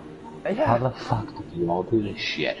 Like, what, were you all just bored one day? Like, your slaves just bored, didn't want to argue the point with you and just fucking do their job for fucking amazing hours? Like, Jesus. It was more the pharaohs wanted a very, very pretty burial ground. Yeah, I'd say. They wanted a big tomb, a very big tomb, to be worshipped forever. And, fuck it, they got it. Yeah. They won. Yeah, that's for sure. You hear longer than any of us. Yeah, and it's pretty cool how close Origins did get to the inside of the pyramids being pretty accurate, considering we can't really discover. Because a lot of people can't go that deep because of the booby traps and shit. We can't figure out how those are fully operated and livable. It's not even just that. It's like a lot of it's undiscovered because it's hidden, and a lot of it's undiscovered because archaeologists aren't allowed to go in because the government of Egypt will not allow them to excavate anymore. Yeah, not even and it's also a form of 90% of it is also crazily booby trapped to the point where you don't know what. They can figure that out nowadays. But it's also like some of it could just be accidental, like they accidentally just trigger it and they don't know where all this shit is. There could be something there, but most of it's probably like broken and fucking aged out because that's a long ago. Yeah, but like there could be one or two that are still active and they just don't understand how it's activated or how to activate it yet, and they could just accidentally do it while they're coming across, and it ain't going to be a pretty sight if it did. It's just, we're not able to do anything at the moment. And I understand why the government of Egypt doesn't want it. It's like, no, man, that's pretty sacred. It's a burial ground. It's very old. It's falling apart already. Fucking, it's like, we don't want you in there drilling and fucking digging around. Yeah, it's like already cautious of your own health just to kind of even want to walk in there, never mind doing your work. Well, We don't. Yeah, they just don't want to destroy the fucking monuments. Well, I'm pretty more or sure less. they also don't have the health plans and care to fucking afford everybody's The fucking government of insurance Egypt don't care about plan. American lives. Like Egyptian government don't care about American lives. Well, then they should let them in there anyway. We should just let Trump go in there. We'll send Trump in first and do the dumb ideas. Okay, if him booby traps Trump, we're fucking great. If Yeah. arrows come out, we'll know. Yeah. Don't worry, we'll keep you safe, Mr. President. Yeah, it's like, yeah, the main reason no one can go in there to excavate anymore is because the government just will not allow them anymore. Yeah, they Because do a lot know. of them- Yeah, it's just very dangerous to walking on the wood and a lot of it would structures. be dug up and shit. Yeah. Because a lot of it was buried and fucking sealed up. Yeah, by and just the Egyptians. platforms they would walk on or to get around on are not exactly probably the safest wood material we would see nowadays. It's probably so rotten you'd take a step and it just be Yeah, like, that's why I'm saying about the traps. Like, most of them are probably disabled. There's probably a couple of them, but most of them. yeah. I'd say that probably the sand triggered ones are probably the ones that are active. The ones that are sand triggered, the ones that have to do with the wood, are probably fucked. Yeah, there's just a very, like, extremely there's a lot of fucking hidden chambers. Oh yeah, that too. There's a lot of secret spots. There's a lot of tombs that are still undiscovered in each of the pyramids because they're hidden. There's hidden tunnels. There's multiple levels of the pyramid that have been left alone, completely undiscovered because we're not allowed to go any deeper into the pyramids or anything like that. And especially in like the Sacred Kings Valley where all the actual kings were buried. Yeah, like such as Ramesses and the Weak Yeah, God like a lot of and all those that. tombs are still undiscovered because, like, we don't know where the fuck they are. They're all buried and sealed off. Yeah, so And what we Origins pretty much gave us is like the grand idea of what we know for artifacts, maybe a statue or two that are actually physically there. and they threw in the rest of the locations on guesses, basically, because, like, that's what it is. Like, when it comes to trying to and I find get it, those I can places. understand that, but for the most part, they nailed it pretty accurately. Even the Library of Alexandria, for as many times, has been burned to the fucking ground. Yeah. Well, all the knowledge in it is gone. All the knowledge. But they were even able to pretty much tell us almost exactly how many scrolls were burnt throughout every time the library was burnt, which still is pretty damn impressive. The fact that they kept inventory every time they fucking It's just got stupid, burnt. though. It's just so stupid because, like, human history would be extremely fucking different if all that shit in that library still existed, because it was all the knowledge from all around the world. Yeah, could you imagine actually having the knowledge of knowing how to build the pyramids? That's probably what got burnt. Now we don't know what the it's just, fuck we know. That library contained the information we want to know. Yeah, it's a bunch of information just gathered from like different people from traveling, going around, hearing stories and shit. That's what those. And guarantee you, it's also their own culture's knowledge too. So I guarantee we would be able to figure out the pyramid layouts. Now they did it. That's what I'm saying, though. Like, all that shit was destroyed, so, like, human history would be a lot different if we actually... Because that was, like, the largest collection of knowledge in human history. Yup. All in one place. That was just gone like that. It was, like, lovely. And not a lot of people have understood. That's why I got into the Assassin's Creed. It's like, it's more than really a game to me for the most part. You actually get to learn certain unique stories and actual parts about history that otherwise TV has taught you, but maybe you're not too sure about it. And then all of a sudden a video game's telling you it's exactly true. And you're like, oh, shit, eh?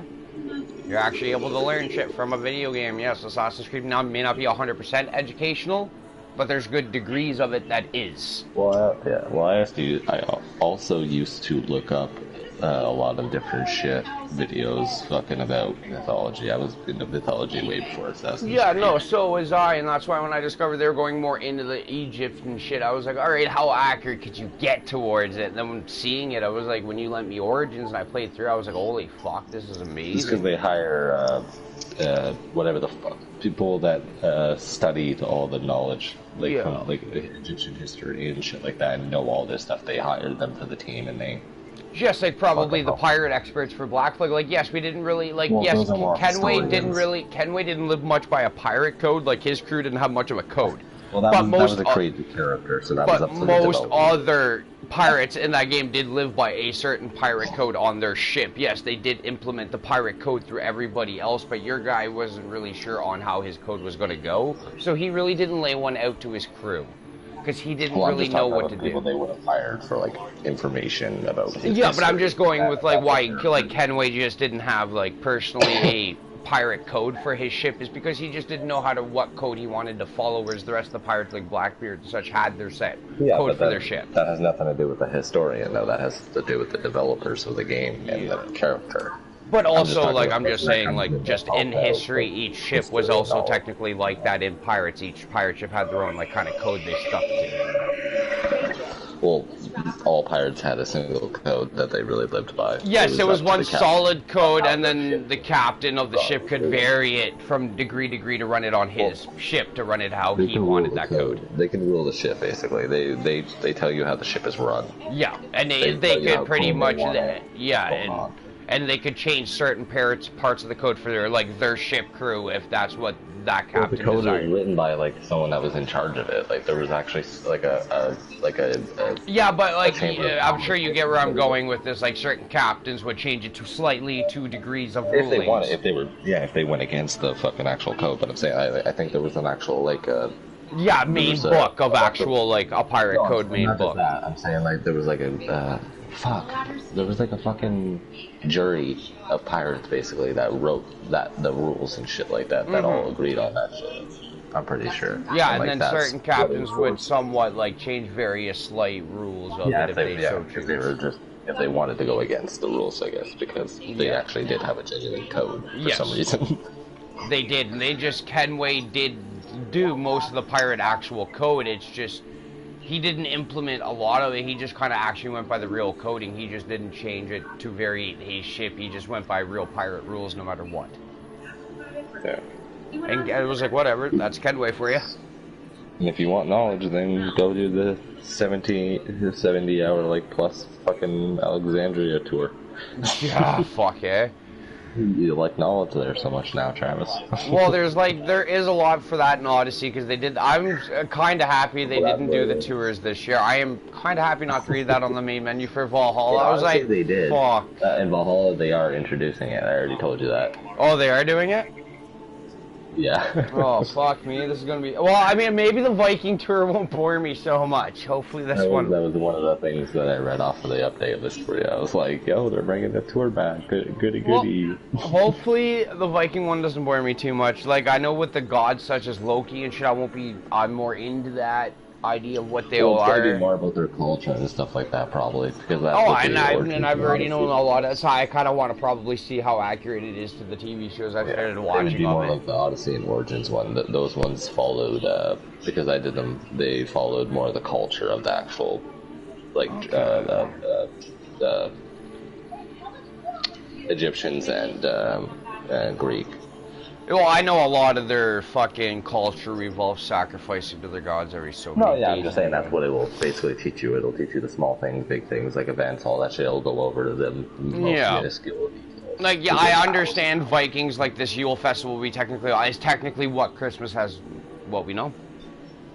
Well, yeah.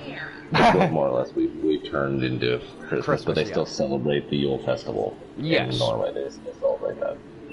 Which I kind of And it's agree with celebrate more the of their law. celebration than ours because we just get greedy with presents. They just want to eat and get drunk and party. So I like their They're idea. celebrating the longest. They're celebrating the longest day of the year. Yeah, but like you understand where I'm going with like their version of celebrating and our we became more greedy with what we call Christmas, right? We just expect gifts. Well, That's all depends who most. you are. Well, that's what Like, most people like come to know Yeah, of what it's- Christmas is about now. It's more for Christmas nowadays is more for like, well, not nowadays. Christmas to me is more for children because obviously I'm older and I really don't care for presents anymore. Yeah, no, we're more I about like we'd giving rather sit with our presents more than family, receiving. spend some time with our family, chat, eat dinner. Well, it's not even just that. Like, I love giving presents. I just don't enjoy receiving them. Like, one or two is fine, but I don't like... I don't gather with family anymore. I don't like the whole gathering. Yeah. I have social anxiety. So that's my problem. I don't like big groups of people. It makes me uncomfortable. My family does nothing but argue, so we can't even do that. Yeah, it's not even that. We always get, like, Jeremy's family and our family. Like, Christmas this year is going to be at Ashley's, and I'm just like, no, I'm good. Every year I'm good. I don't want to get together with people. No. Because even though everyone's eyes aren't on me, I think everyone's eyes are on me. See, I don't mind going to Daryl's side of the family if there's enough liquor to satisfy my fucking time there. My grandma I enjoy seeing. I spend more time with my actual brother Jace than. Other than that, I actually talk to my two cousins that I never see, but they don't really know much about me. They understand I'm older than them, and all they understand is I'm a big gamer. So they get, when they come near me, they get to talk about video games with me, and I actually get to relate to what they're talking about. So they know we have a common interest. They just know I'm a lot older than they are. They're all in like high school, right? They're like at that teenage years where like pot's starting to become an idea in their life and shit. And they're asking me about it, right? And I'm like sitting there being like, I don't know if I should be answering your damn questions yet. I'm like, maybe your dad should be answering this, but I don't know how your Uncle Kelly, like how my Uncle Kelly views this shit, because I don't really know if he smokes anymore. I'm not you, but in my mind, Travis, depending on how you would explain it, I wouldn't want you saying anything. No, that's exactly, like, that was my thought, too. I was like, yeah, I'm probably not the one to ask, and it's Christmas. If you're gonna explain it like, fucking party time, don't explain it, Travis. If you're gonna explain it like, hey, maybe moderation, try it out when you're ready, don't peer pressure, then explain it.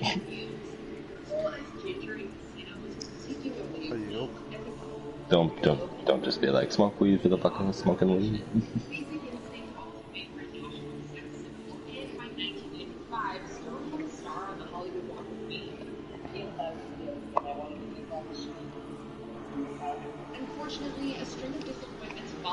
Like, I already know fucking my sister's kids eventually, if they get into that, they're eventually gonna come to me. And I'm gonna be like, nope, not allowed. You smoke it, I steal it. Simple as that. I can't do weed, I'm smoking it in front of you. And trust me, don't trick me with contact high, I'll be blowing that shit out the window. Yeah. You ain't tricking me here. I know the schemes. I know the tricks. I've done them all. My dad used to say I can't smoke weed, but I can sit in the room with him while he does. Yeah. Yeah, no, I'm gonna be that uncle. I smoke a joint, I would want a foot up the ass. Yeah. That's be like, right, yeah, be like the equivalent of Red Foreman and when Erica says beer. A swift kick in the ass. Yeah. That sounds about right. Well, he was like that too when he caught them all smoking dope, except for the one time he kept fucking telling Eric, maybe you can just light your dope with it, hophead. Every fucking chance he got. Don't be smoking in front of Uncle, man. I'm gonna be taking that shit. I could see Hyde being like that uncle too. So if he ever had like a brother or something that had kids, he'd be like, nah, he'd catch his nephew smoking weed and be like, no, that's mine. Except I won't tell them that. Instead of smoking in front of them, I'll be like, hey, no, how dare you? I'm gonna go take this and I'm gonna throw it out, okay? Go on to the next one. Yeah. What the fuck did you just do in there? I threw out the weed. Yeah. Is Mommy getting dinner yet?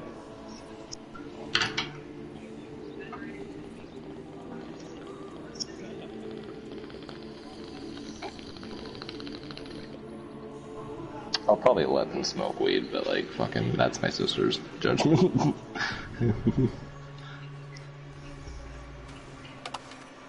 But no time after 18.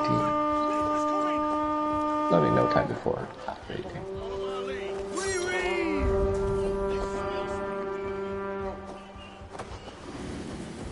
Take the plunder, burn the rest.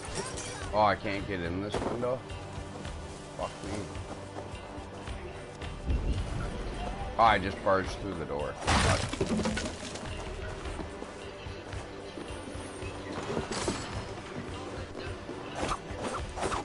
Yeah, no, right now the bench wants me to go find Wallace with her, and I'm not really interested in going to find Wallace.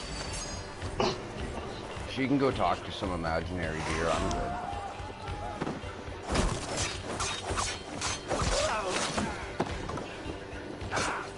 I don't know why though, but that assassin dagger is way better of a weapon than half the battle axes you touch as a fucking like.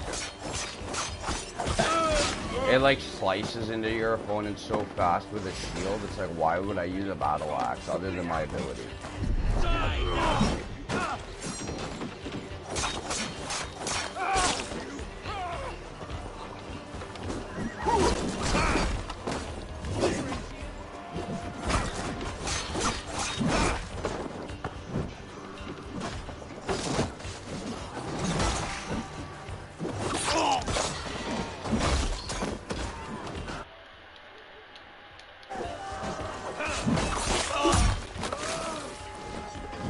I'm only doing the side objectives and I'll hop on for a few rounds of COD if you want to play a few rounds, and then I'm heading to bed.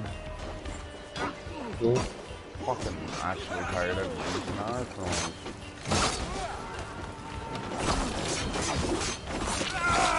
I just don't want to be doing raids and shit first thing in the morning. On Assassin's Creed Valhalla, I get so tired of getting to a new area and having to do side shit. I do all my side shit after I do a main mission. I tend to do a chapter a day, and then I do all my side objectives I can before I save in the next area. Yeah. And then I'm like, okay, I'll do the main story first.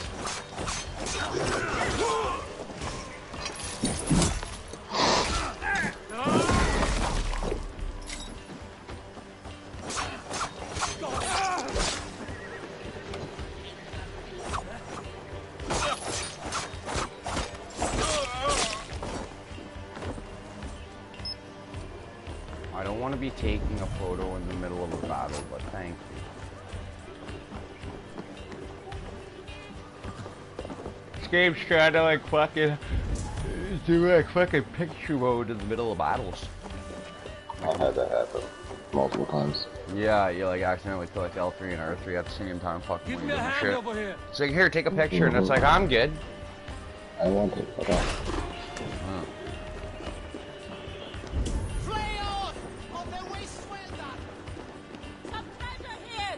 Come, help me with this. I almost forgot what I had to do if I followed Ivor. I kind of wanted to see what happens if I didn't go with Ivor this time. Next time, if I ever play the story again, I'm not going with Ivor, and I'm going to see if I can avoid killing the Kingslayer. That guy is such an interesting Viking to me, and it's depressing. I have to kill him off. Because he's the one that says if I want to hear you talk shit, I'd stick your tongue up your ass. I'd cut off your tongue and stick it up your ass, and I loved Ivor because he was known as the Kingslayer. He pretty much did all the dirty work of killing kings. And then he kills Gobert and like double crosses us, and I'm like, well, now I need to fight you, and you need to die. And then I forgot what happened was I followed. You turn on what's his face. I'm pretty sure you kill him. And then you have to kill the king anyway. Yeah, it's like if you choose to go with him to kill the king. No, like no matter what the Slater dude dies, like you have to kill him. Aww. Either you willingly attack him, or you side with him to kill the traitor. And then once you kill the traitor, he basically proves to be like crazy. Yeah. It's like he has like dementia or some shit, but they don't understand what that is back then. He's starting to fucking lose his memory. Because repeatedly when you walk up to him, he's like, who the fuck are you? It's like, bro, I just finished talking to you.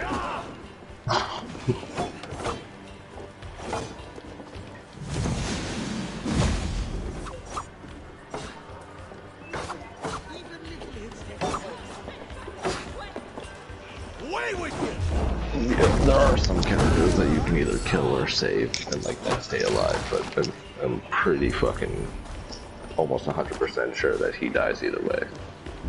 Well, that's depressing. Yeah, like it would be cool to have him, but like yeah, like I don't remember exactly. But you could go through just for the hell of it to see.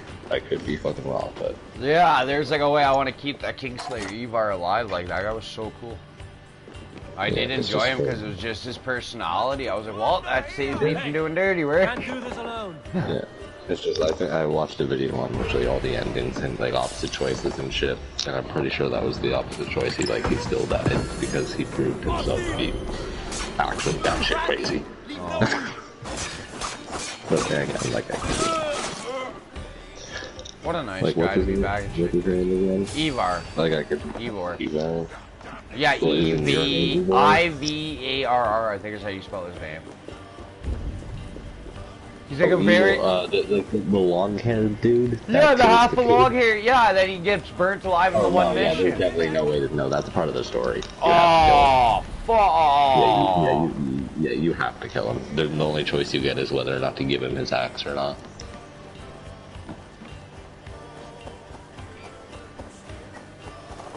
Because, it's like, do you go with him or don't go with him? And I was hoping if I chose not to go with him, it would, like, let me, like, keep him alive. Yeah, no, you have to kill him in the end because you find out that he planned all of this and he got hung, fucking what's his face, the Kid King, whatever, killed on purpose. Yeah, I know that. And so yeah, like, it's fucked up. And so you have to kill him. It's just the only choice you get is whether or not to send him off in peace or send him to hell.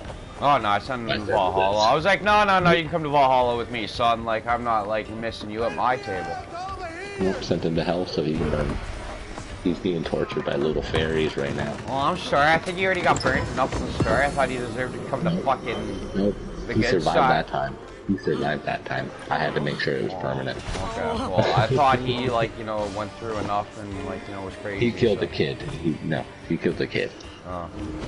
There's no excuse for that. Oh, my bad. I guess I'm just a nice guy to the crazy guy. No. Yeah, you're a nice guy to the fucking crazy dude that killed a child. Yeah, everybody else I have seen him murdered off, but that crazy guy. He planned the whole thing so we could go down like that and get that little kid killed, but you're just like, yeah, fuck it. Yeah. You What a can come just feast. God we got over here. Come to heaven, come feast forever. Why not? Come on, come have infinite mouths. I lose it. Oh, I'm a terrible judgment of character. Alright. Good. Love you too. Yeah. So like, yeah, no, I was like, motherfucker, you're going to get tortured forever. I was like, no. Kick that shit away. And guess what? I'm gonna do the same shit on my second playthrough. Oh, no. I'm gonna kick that shit even further this time. Oh no, I was the second time around, I was still a nice guy and gave him his damn axe. I would be just as much of a prick, if not more. If the game gave me a choice of the level of assness I was able to fucking show, it'd be full fucking moon. No doubt. I would take his axe and fucking huck it into a river. Be like, no bitch. This weapon's gonna flow into the fucking ocean. Be gone forever. You're going to hell. Yeah, no, I decided, like, I'd just be a nice guy and he can come feast forever with the gods. Alright, proven to be a pretty dope Viking warrior. The crazy one at that noise wanted to fight, so I was like, yo, you're crazy, you can come join us. The only thing that changes, like, when you choose one or the other is his brother will come to your settlement and challenge you to a fight. If you didn't give it to him, he comes to your place, calls you out, you walk out, deal with him, you fist fight, and he shows you respect in the end, asks you why you did it, you explain, and he understands, and you're cool. So you don't actually have to kill anyone. Yeah, no, I remember that. It's a fist fight. Yeah, it's just a straight fist fight. If you refuse to give Eivor his axe, then his brother comes and fist fights you.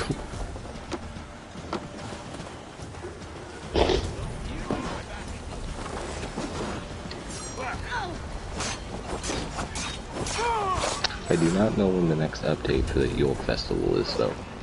We'll be getting multiple updates for it, so. Help me out here! Yeah, I'm making sure to actually open the world map this time at range and go after every golden icon in the area so I actually get all the supplies and shit.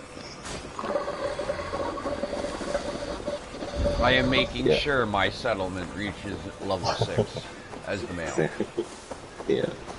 Yeah, like I said, the level 5 is the slowest. Like, not getting to level 5, getting from level 5 to 6. Yeah, it really is. It's the slowest one. It takes no shit. It's literally, you'll finish one thing and be like, it went up a fucking quarter of a minute. That's it. Yeah. I noticed that too.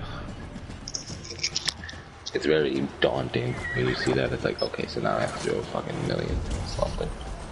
It's very off-putting. Just like fucking, like I want to go and get Excalibur, like on this account too. But I also don't want to do fucking another 11 tablets and have to go through a tunnel system for each one and solve a bunch of puzzles for each one. Again, you have to find like 3 to 4 keys for each door in the tunnel system and then you get to the fucking final place. Yeah, I think you guys go to sacrifices for Thor's armor. For Thor's armor, sacrifice something, huh? Yeah, sacrifice all the animals like brown trout or whatever the fuck they ask you to sacrifice. Have you been to Stonehenge yet? Which one's that? Stonehenge? Is that the one with all the steel seals and the one stone puzzle? Have you never heard of Stonehenge before? I don't know where the fuck that is. I got to a few places, okay? No, Stonehenge is a real life place. It is it's a world mystery basically. I forget where it is. I think it's in Norway somewhere. If the game's accurate, then it's in Norway or England. Yeah, it's in England. But basically, it's a form of rocks. Basically, it's a man-made rocks formation and shit like that. And it's very like each rock is carved very weirdly, like very smooth, fucking all that shit. But no one knows what it's for. It's just a weird fucking thing in the middle of this grass plain, and it's like, why the fuck did they build this giant stone circle, and how the hell were they able to lift this? Because they didn't have millions of slaves, Mr. Smartass. They had 6 fucking people. One of them was named Gerald. You think he's gonna be able to lift a fucking 70-ton stone? Well, I don't know. No. You know, like Loki and or Floki and the Vikings show, like fucking thought of the way to move fucking Viking ships across land with logs. So like you use the brains. Okay, but that's momentum. It's like, how do you stand this bitch up? It's like 6 people lifting like a 70-ton fucking rock. It's like, you know how many logs you would have to chop down to get from point A to point B? Is Christ. Yeah, no, I get you. But yeah, it's like, that's not even really the biggest mystery. It's just why the fuck would they build it? Yeah, no, I get you. But it's in the game, so. Oh, that's cool. Yeah, no, I was just gonna say there, like, I don't know, these Vikings thought of weird things to fucking solve other problems, so I don't know how they solved this one, but like... Well, they didn't make it. I don't know, the Egyptian one, is the only excuse I have on that pyramid one is they had a lot of slaves in that time, so like, that could be a thing. Yeah, but it was like, again, like the angles and shit. It's like... I don't know, maybe they were mathematical genius slaves, I don't fucking know anymore, okay? Yeah, again, it would have been like a fucking 7-mile long ramp. Well, they're having a nice walk then, I guess. Fuck them. How the hell did they build the fucking 7-mile long ramp is my question next. So you want to be smart ass and say, well, they have a good walk. It's like, well, how the fuck did they build the road? With the millions of slaves they used to move the fucking rock up the damn ramp? He just with a hammer some wood. So you're saying they had enough stone to build a 7-mile long ramp just so it fit up there, and also had enough left over to build multiple pyramids and multiple ramps. And fucking apparently they used to have lots of lakes apparently over there before all those pyramids were built, so that could be the explanation. They used all the damn water in the desert to make them. What do you mean? Like, what's the water gonna do? Make it into mud so they can turn it into stone. They turn sand into mud. That's how they did it. That's how the pyramids were formed, though. How do they lift all these big ass blocks? Oh, pulleys and that. They actually were able to rig pulley systems and shit. But you cannot rig a pulley system for those big ass fucking blocks all the way up to a pyramid. There's no fucking way. You would need literally like 1 billion different pulley systems for each fucking block. It's like each of these blocks are so methodically placed and all that shit. Obviously, it's eroded over time, so it looks less pretty. but when it was made, it was perfectly symmetrical. All these pyramids line up to the 3 stars in the sky. Like the 3 pyramids line up to the 3 king. I forget what the 3 stars are named in the sky, but they line up perfectly with them. I forget what the other things were. That was it's basically they had the knowledge of the solar system and math that was physically impossible for them to have at that time period. They didn't have the technology or anything like that to learn about the cosmos like that. And they were able to figure all this weird shit out, like exact positioning, where they were on the planet, where the exact position of the North and South poles were. It's like, motherfucker. Y'all over there on some fucking genius steroids.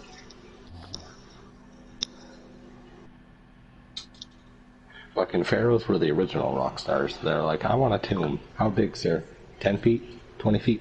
200 feet. Huh? 200 feet. 200 feet wide.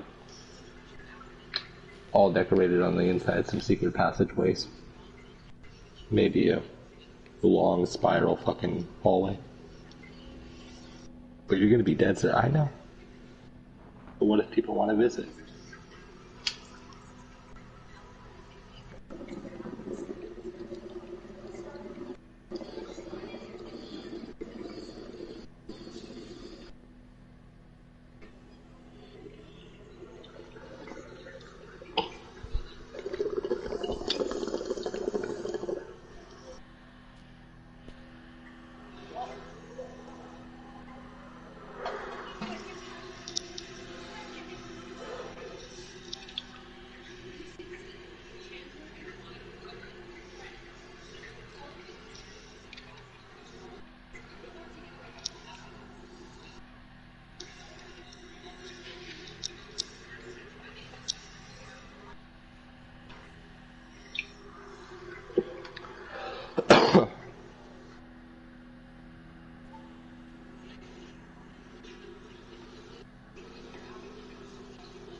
So yeah, no, they're also thinking about my suggestion too for the hockey league to move all the Canadian teams down south and just give us a fucking an American or a team to share an arena with for the season.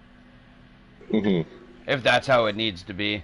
And I'm like, you know what? That should happen. I don't think we should cut out a whole nationality that fucking invented the sport just because fucking we're in a pandemic. We should just figure it out, or we just shouldn't do the whole thing at all. With that. I'm pretty sure they're rich enough they can miss a year of hockey and basketball and football. You know what I mean? Like, these guys are multi-millionaires. I'm pretty sure they can miss a year. Fuck yeah. It's the only thing I hate about all the sports. Everybody's losing their mind. It's like, God, they're multi-millionaires. We can live a year. Like, we did it once without a hockey season. We didn't die, did we? Fuck, 06 when Tampa Bay apparently won the cup. We never watched it. Because they were apparently on strike when it happened. Well, we didn't die, did we? No, we're cool. Lucky That was lived. one game and not a whole season. No, it was the whole season. We missed the 06 season for that. Oh. Yeah, that was the whole year they went on strike over money. Yeah. I remember that because that's the year they brought out a hockey game and they awarded Tampa the cup in the game. according to the game, like they were winning the game on the PS2 version of the game that year, and I'm like, but we didn't even have a hockey season. How is this possible? And it was still when Sundin and all them played for the Leafs, so yeah, it's pretty old when that happened. But yeah, no, that was like, that's just something, in my opinion. It's like, man, if we could live without like a year on strike with no hockey, I'm pretty sure we could live, thanks to a pandemic, without a year of no sports. Except for maybe American football, because they have an excuse, and the CFL because they have an excuse. We're all one fucking country playing together in our own country. There are literally 2 football leagues that stay in their own country and don't cross a border. They should be the only sports to operate, is my opinion.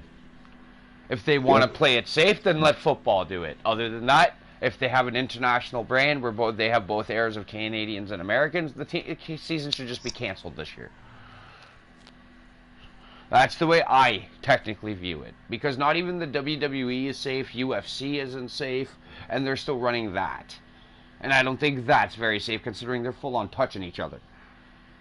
And not wearing a COVID mask while they're doing it. I don't see no Randy Orton wearing a fucking RKO mask over his mouth while he's coming to the ring. Yeah, I don't even watch sports, so it wouldn't really matter to me. Like, I'm just saying, like, in UFC and shit, they're not even wearing, like, the face masks, and they're, like, touching each other and shit physically here. Like, the other sports, they got, like, a helmet or something to protect their face. In basketball, they're wearing face masks, so they're actually wearing, like, the cloth doctor mask over their mouth to play basketball and shit. So, if they're willing to do it to play the sport, then I don't see a problem with it, because they're still following technical restrictions to play. They're still following the guidelines of what we have to do in public anyway. Whatever. It's like literally the UFC and WWE and boxing and that I can see a problem with, because they're physically touching each other and not wearing a mask. And they're physically like punching the fuck out of each other and causing each other to bleed and shit. That's not a fucking smart idea. I'm not saying the rest of them are smart, but at least they're trying to follow guidelines to ensure health insurance among the players.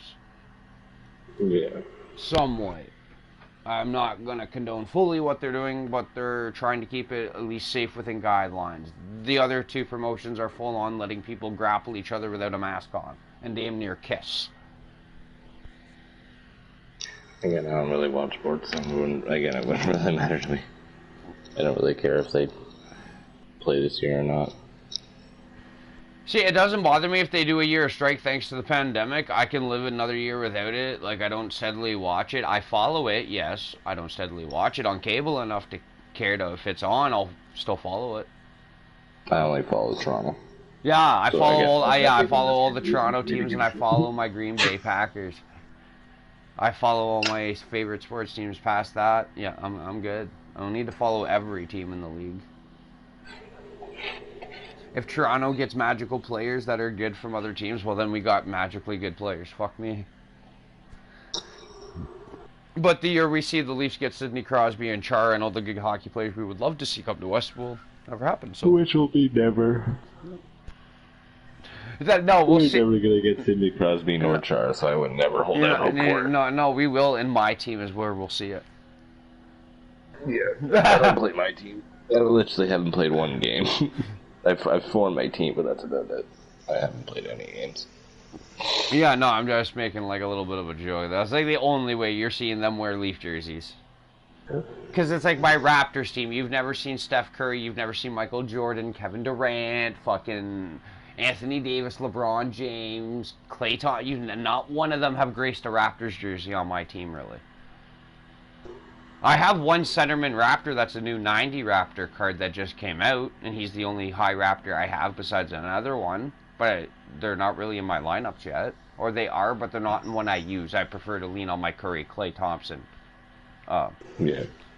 duo team there. And with that comes LeBron James and Anthony Davis right off the bat, and then there's Shaq at center, so that's like a mean idea. If I mixed Alonzo Mourning in there, who's a 94 overall center, that would just be rude. I just prefer not to do that, because even though Klay Thompson's in the red, his fucking three-point system shooting is better than Curry, and he's a purple. I've nailed more three-pointers with Klay Thompson than I have with Curry, since I put the 2 of them on the same lineup. And I'm like, he's a red card, and I do good with him. I'm like, he's got to stay there. I need the Splash Brothers on a lineup to run it. But it does make Curry a little bit more effective on his three-point shooting. I have nailed more shots with Curry doing that as well, so it just helps out.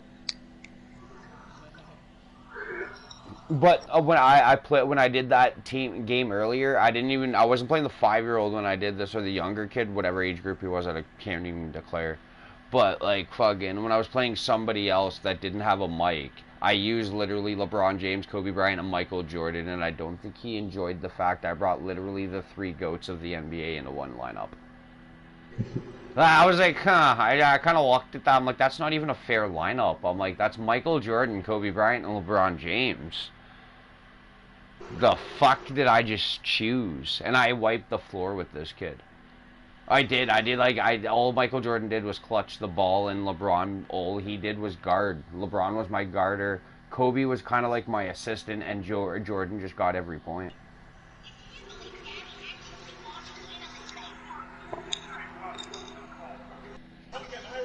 Like, as I like to tell people, I call Jordan the GOAT when I use him, because it's like literally he carries my team in the paint. But if we're gonna talk about a GOAT outside the paint, those are my Splash Brother duos. You're not gonna outshoot them far distance, but if you're gonna try to outdunk me, you're not gonna pray to God I don't yank Jordan onto the court. Or Tracy McGrady. He seems to be good at dunks and long distance shooting.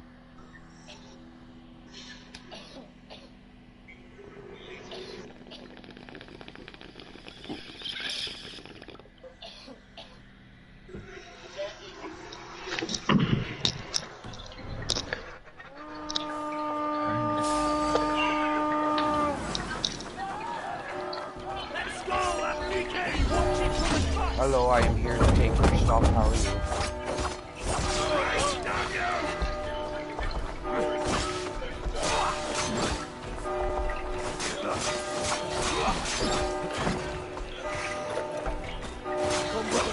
Let's end this. Yay, somebody's throwing me. I still haven't gotten that trophy for having a house Carl or a bigger guy throw me like 30 plus feet yet. Apparently I don't get close enough to the ledge for that to happen. You would think with millions of cliffs England has this year, I'm like going 50, 40 feet somewhere off a cliff, but never. I'm gonna trick a big guy to just walk over to a cliff and throw me.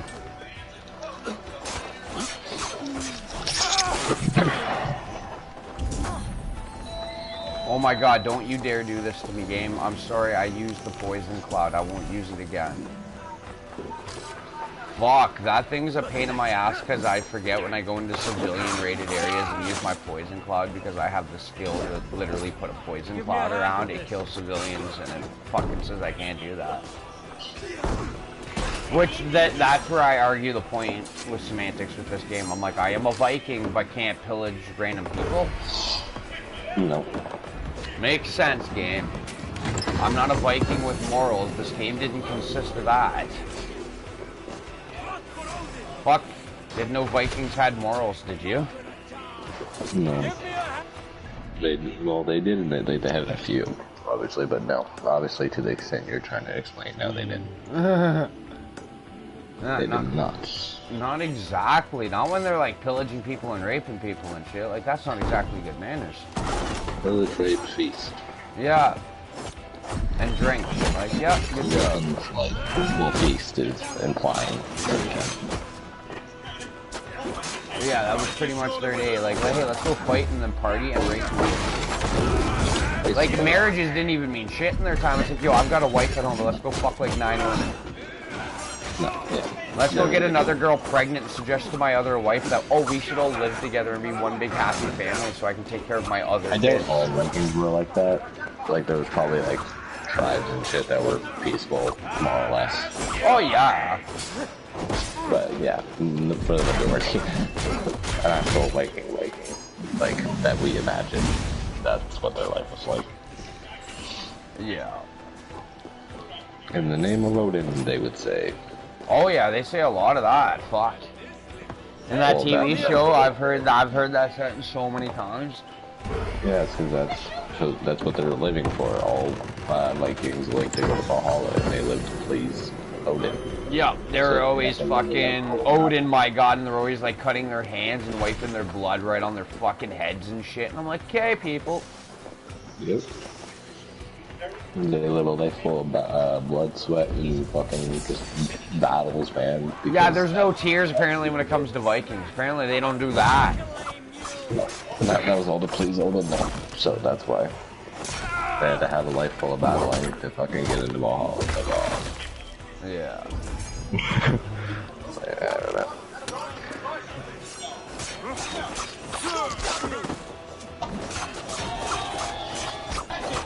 Yeah, that's why I prefer not to believe in anything, because I'm not dedicating my life to something that doesn't want to show itself to me.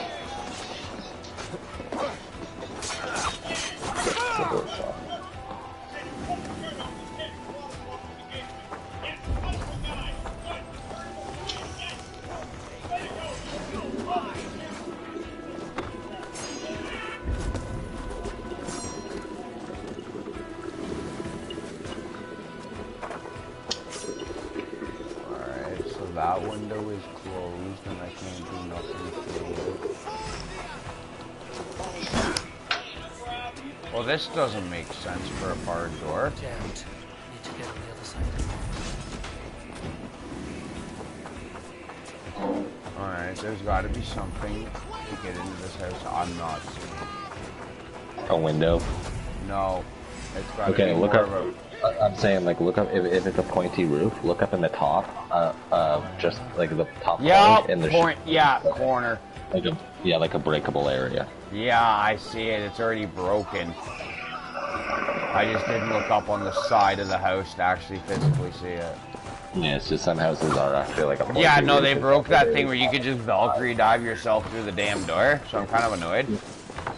I used to just do that through everything. I didn't understand how to get around. Like, no, I'll just Valkyrie dive into her. Mm-hmm. That'll shatter the door from my side. Thank you.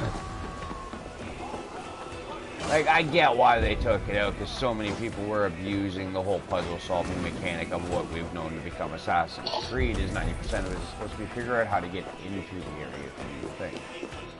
Yeah. Supposed to have some brain cell. A brain cell at least. I mean, yes, I do enjoy this challenge, but sometimes I miss my Valkyrie dive and do it simply, but meh, can't really complain.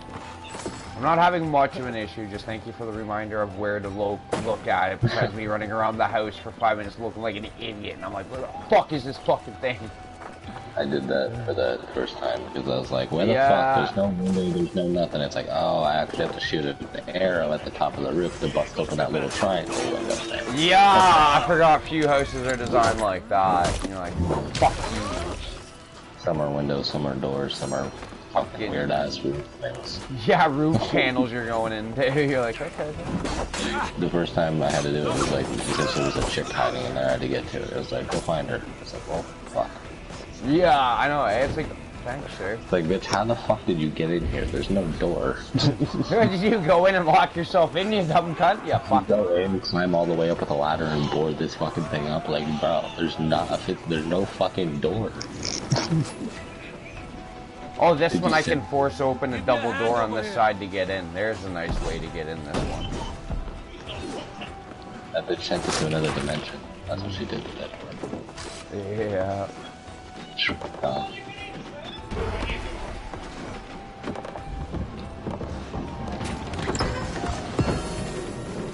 Okay, now we only have one more chest, I'm pretty sure, and then we're done. Oh shit, this isn't good. Oh, hello, sir. Why are you here, sir? I don't want you to be here. You're level 220. Can you, like, go the fuck away?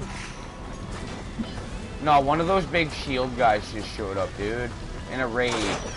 Like, I'm not in the mood to see him. Like, I get I have my crew, but this isn't what I want to see.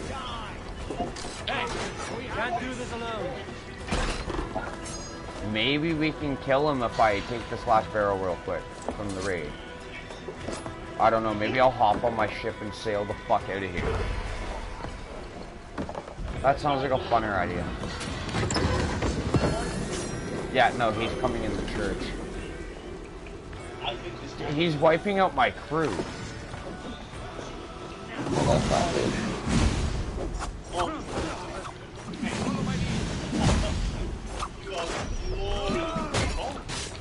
Wow, I knocked him on the ground. I am kicking his ass.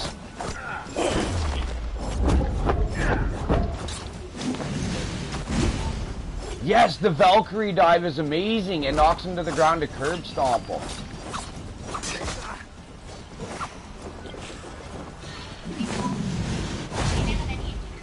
Yeah, pretty much as long as I spam the Valkyrie dive, he's fucked. Fucking universe.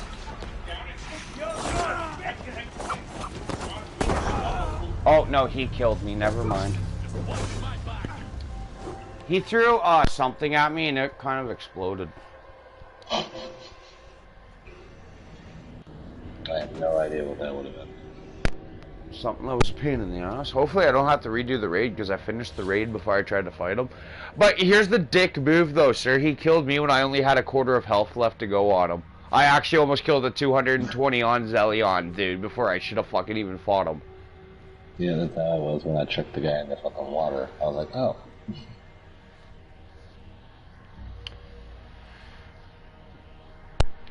No, for me, I know it's food rations. If I had more food rations, I'd be able to take them on. That's more my problem. I don't have enough food rations at this moment. If I probably went and bought some iron. iron. All their levels, but I mean back then, like when I was just starting and I ran into one, I was like, I tricked him into the water and I was able to kill him. Mm-hmm. Oh shit. I guess I can kill him beforehand, but I have to actually force him into water. Oh, really? I gotta redo the raid? I think you do, but all the shit that you looted was already looted, right? Yeah. Okay. Like, I technically finished the raid and then Buddy killed me when he showed up to try to fucking stop my bullshit. I'm pretty sure just everything has done. We'll have to. Oh, I hope it doubles my supplies bullshit then. I don't know. I failed a couple, but I don't remember what I had to do. Oh fuck. Well, that's good, so remind me to do that. Oh, who shot me with an arrow? Yes, there's a treasure chest. Are we gonna open it together, or are you gonna be an idiot? Hey, come here a moment.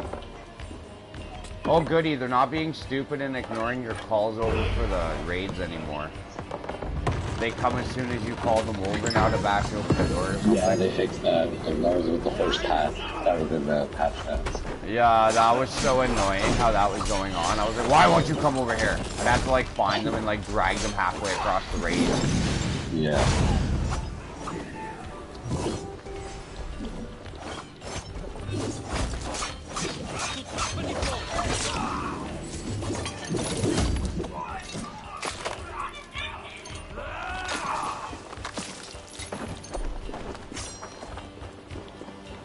We pillage the village.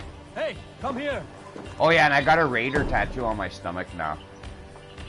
Not bad. Yeah, I don't know how I got that one, what I did to achieve it, but because that's like one of my favorite activities to do in this game is raiding, just for the fact I get to do it so brutally. And I just thought that was more appropriate. If I can get a full tattoo shot for me being a raider, I am. I wish we had like a more head tattoo, like side head tattoos, not face tattoos. No, I get ya. I actually found a shorter haircut. I found just like a bowl cut kind of deal, almost. Yeah. It's called the fancy hairstyle.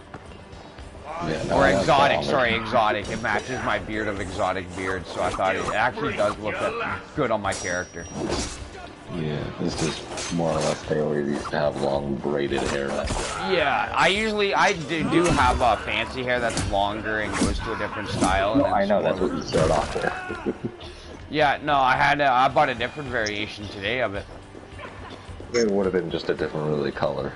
It was a different, instead of it having hair more along the side, both sides of my head are shaved, like it's a pure mohawk. Oh yeah, it's a fade. It's a fade, yeah. Yeah. And this one I'm wearing right now has a couple of designs in the back of my hair, like looks like an animal attacked my head, but I have got just hair on top of my head and the rest of my hair shaved. Yeah, no, I know what they look like. I just, yeah, that, yeah. Yeah, this one I kind of like, and I think it suits my real fancy beard. For the chick, I have like the shaved sides, but still like the long hair and everything braided. And That's the what guy, I've got. For the guy, I just kept his original shit. Yeah, no, I made my beard super long, and then looked at the hairstyles, and when I saw the shop Well, I made the beard like normal, but not super long. I'm just saying like actual hair on your head. Yeah, no, the hair on my head I changed completely once I saw the cool new hairstyle. I was like, ooh, I want this hairstyle.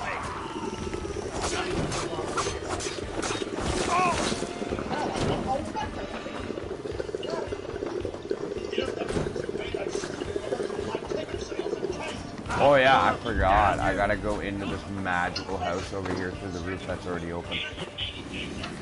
See, I remember the roof this time, sir. Well, yeah, I would hope you would. You had already fucking forgotten. I'd be a little worried. At 27, had a memory loss. Yeah. Not just memory loss, short term. Yeah, extreme short term, like fuck, I just died. Fucking 5 minutes later, it's like, what'd you say again? Like, okay, we're going to see that. Come, help me with this. Like, you've forgotten what fucking lights mean go. You're fucking stopping on fucking green and speeding on yellow. Like, Grandma, we need to get you checked out. No, that was actually one thing everybody had said was really cool about the Mafia trilogy games compared to GTA is that you actually had to follow like a law-abiding. Regular, yeah. Yeah, I know you have to use like a cab driver mission or something. Like you can be a cab driver and you have to drive this old lady to her church, and she's like a bitch. Yeah, but there's but at all times you actually have to follow like road signs and speed limits, which is what I really like. Because at all times, if you even speed past the cop, Well, you not can. all times, like I'm pretty sure free roam you're able to do whatever you want, but on missions you have Oh to nope, follow. I have it. So even on free roam, you have to follow speed laws. I watched a video on the new one though, and they weren't following the speed Oh laws. no, Mafia 3 they changed that. It's Mafia 1 and 2. They kept it strictly. You actually have to follow speed limit at all times. Well, they still have it that way. That's what I'm saying. I would like it better, like to have it now, where you have to follow it during the story. But when you're in free roam, you can do whatever the fuck you want. Yeah, I can get that. I understand. Because free roam, that's your choices. But if it's a mission, then you have to do with the mission. Make sense. Follow the speed law. Stop on fucking red. Yeah, no, Mafia 1 and 2, they expect you to do that, or the cops will literally be like chasing you around, being like, "Sir, you're breaking the law." Yeah, but that's why they changed the one. They were like, might as well just give them the ability to speed.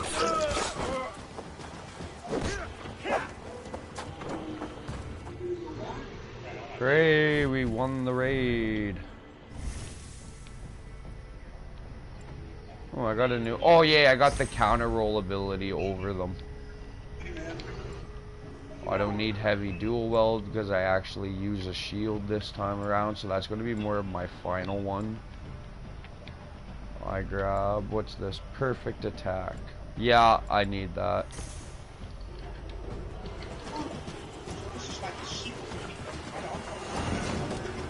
Yeah, no, that Zeliot dude can stay right there. Let's fucking go. No, we're sailing away. Goodbye, mister. Adios. No, this guy came into the water trying to attack me while I'm on my actual ship sailing away from him. He's not taking my shit, and I'm like sailing away, not taking his. Need to row our way up.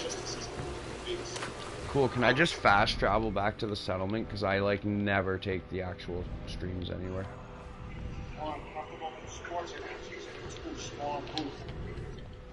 Yeah, no, for some weird reason it was telling me to build my cattle farm at my settlement to do the feast, right? For the Eel Festival. But it was just stupid because it was telling me to build my farm on the other side of the map in, like, an area where I was doing a mission.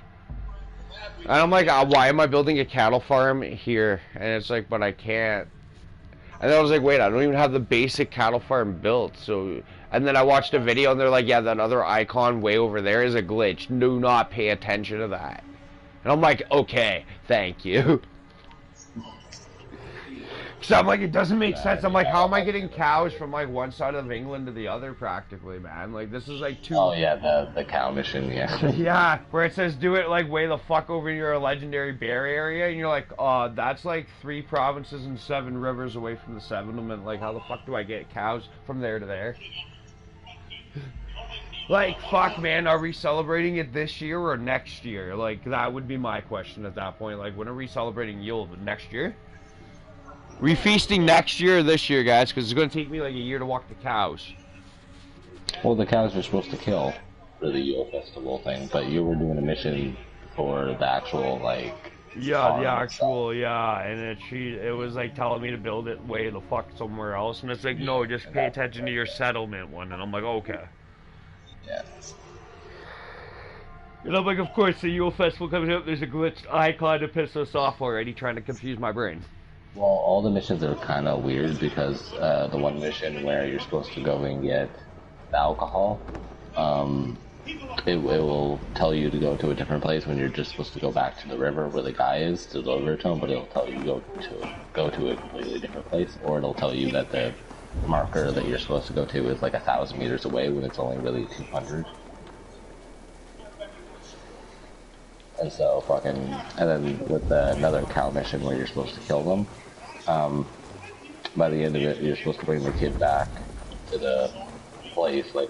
Well, I have one small question, sir. Where is the new shop for the Yule Festival? Right when you get in, it should start, but it's over in that area. You have to find the guy and talk to him. Click whatever button it is that brings up all the icons on your map. Not on your map, but like in your settlement, and you'll see his pop up. Because I tried that, and I was still having issues. It's hard to explain. It's right over pretty much where the whole festival is going. You just have to talk to the guy. So. Oh, okay. Yeah, it's not like a giant shop or anything. Gotcha. Yeah. It's not like one of the big shops that we actually made. Alright. That's all I really kind of wanted to know is what I was really looking for. It's a very weird environment. Your baker is done, Tom. I had to run around randomly to find him, but I already bought everything off him that he has to offer now, so I don't have to do that. No, we will go get your bakery goods later, you fuck. I just built your bakery so we could have shit to go feast with, you dick. I don't want to do a mission. You crazy motherfucker. I think I just found him. I think. Don't quote me on that. I will tell you in a second. I found a guy I haven't talked to yet, so I would imagine this is it. Norbert, you look quite at home. Oh yeah, I found the shop. There you go.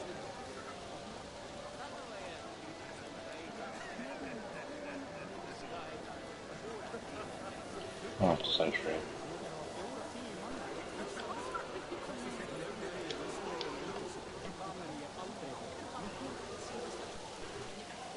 Really?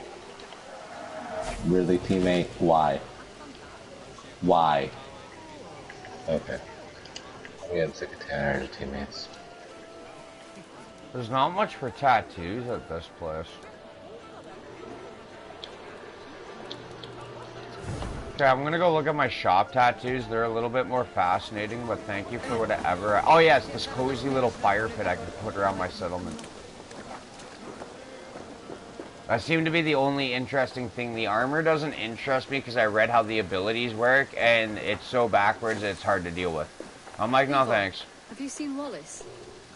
Oh, no, I don't want to... No, we're not going to go find Wallace. If you want to go find Wallace, you can go look for him yourself right now. Oh, I want to go in here and see if this bitch has any cool tattoos for me, like Raider tattoos, because I don't know where I got that from. Unless I got that from completing a contract. Which could have been it. That could very well be it. Or a different type of mission, who knows? It's hard to understand where my Raider chest tattoo came from, because I want one for my face and shit, too. Right now, I'm buying iron, I'm being bullshit right now, but I'm pretty good at the fighting and drinking to trust myself that I could just go do another one easily, win back the money I'm going to spend on material. Eivor, you should definitely Sometimes I'm get a little lazy. I don't like going after the iron. The leather I don't mind, it's the iron I'm lazy for. Yeah. There's a pack that you can buy to get all that shit if you really Oh yeah, I forgot about that. There's a couple of them, like different price or whatever, but there is materials. Uh-huh. Just so you know. Warrior tears? Ooh, I want warrior tears. Glad you like it.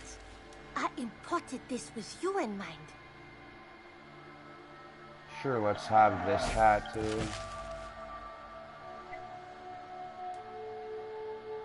There's a lot of head tattoos here. I have a back tattoo that is the Assassin's Creed logo. It's called Sisterhood this year, though. Yeah. Well, it's because you're a female.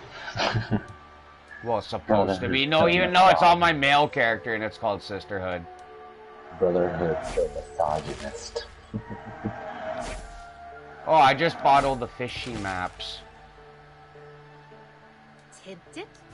Then shall I don't know what that does, sir, but I've bought fishy maps. It shows you a bunch of Until different next time, locations for Eivor. fish, so you can go get them for your fishing hut. Oh. So now I get fish locations on my map? I'm pretty sure, yeah. I never bought them, but I know, like, that's what they're for. I read the description. Oh. Aid me. See my eyes. Alright, what is there to build now? Okay, let's go for the choreographer, I guess. We'll build him. I guess we can build Seer's hut. That's the only way you're doing Asgard. I know, but at least it's not glitch no more, so. Yeah. It's like I can pretty much go whenever, I just don't know if I want to go now, later. Depends what you want to do. I'll at least build the hut to give me the option, because I know I can build everything at least base before I'm done. It's just I know not to level up certain buildings up to their tier 3 right away, because I won't be able to afford it. Always. The first couple missions are really cool. Oh, no doubt. So you get to fight a very specific enemy of Asgard. This is fine work, really. Thank you for I'm seeing these pretty sure down. Vikings doesn't really go over that much of like Asgard and shit like that, like the enemies of it, mythology of Asgard, like Not history of it. a lot of it so far. Yeah, so that's why I'm saying you won't be able to figure it out by me saying that. Yeah. So I'm gonna go buy Seer's hut now. So then you just gotta go and collect, I'm pretty sure, a few flowers or whatever for the fixture, or whatever it is, and then... Oh, I got a cozy fire pit you can sit at now. As a decoration. Oh, I have that too, yeah. Yeah, it gives it to you. Yeah, I haven't went put and it bought on that. Yeah, I that. went and bought... Well, usually I put Odin statues everywhere, the wooden Odin I statue. put different statues up too. I Yeah. also have like I have wells and shit. Yeah, I got a couple of wells. I did more fair share of my Odin statues because of how that's the really only god we have right now, the statues of. But now I can put cozy. So we'll do that for little like campfires. Okay, magical lady, here's your shit. Yeah, I know you want me to go gather flowers. I don't want to do that yet though. Let's see you. What else can I build? Ooh, I can build the art gallery. Or museum. I don't know if I want the museum yet though, because I haven't really gotten a lot of things. Yeah.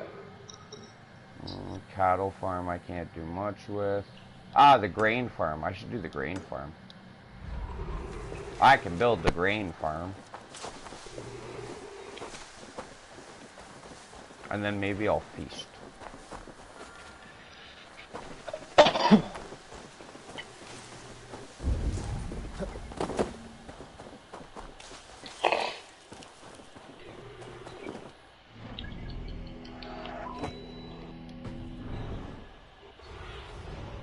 Surveying the area, Sunan.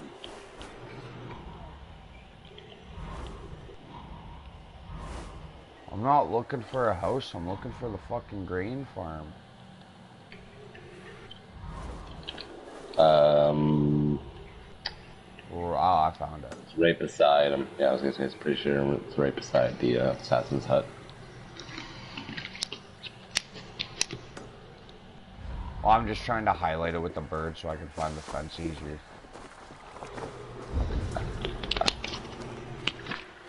It's on the left of your settlement. Yeah, I just found the fucking fence for it. Or I found the area for it, now I just need to find this goofy fucking sign. Oh, here it is.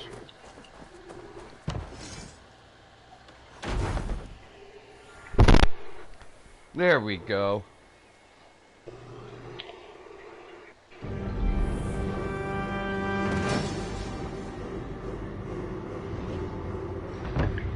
Oh, my settlement's finally level 5, sir.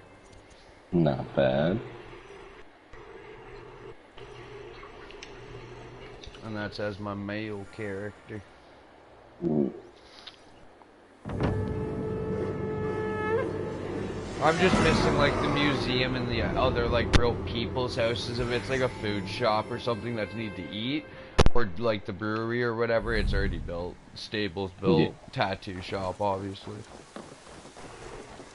I like the stable because of all the shit you can learn this year out of it. It became a lot more useful. Yeah, I maxed out my horse. Yeah, I really like the fact you can finally swim this year with it. And it doesn't just jump into the water and be like, no, get off me! The fuck you think this is? Yeah, it's like, no, you niggers know how to swim. Like, I know this. You're not dumb. Nonsense! It is not that complicated. You do not appreciate the subtleties of a cutting flight. But I do enjoy how cheap the feasting is to pay for at your fucking house. Yeah. It's like not expensive at all to get a bunch of benefits to help you out with missions. Yep. Like 60 bucks and you can like fucking have a bunch of benefits. Wow. Very good implement. Yeah, it's like actually a good thing. Yeah, and I got 260 bucks, so I even have money to do my next betting Igor, thing. if you've a moment to spare. Hey, my boy. Oh, oh yeah, he calls Chewie my boy instead of fucking calling him Chewie like the female does more.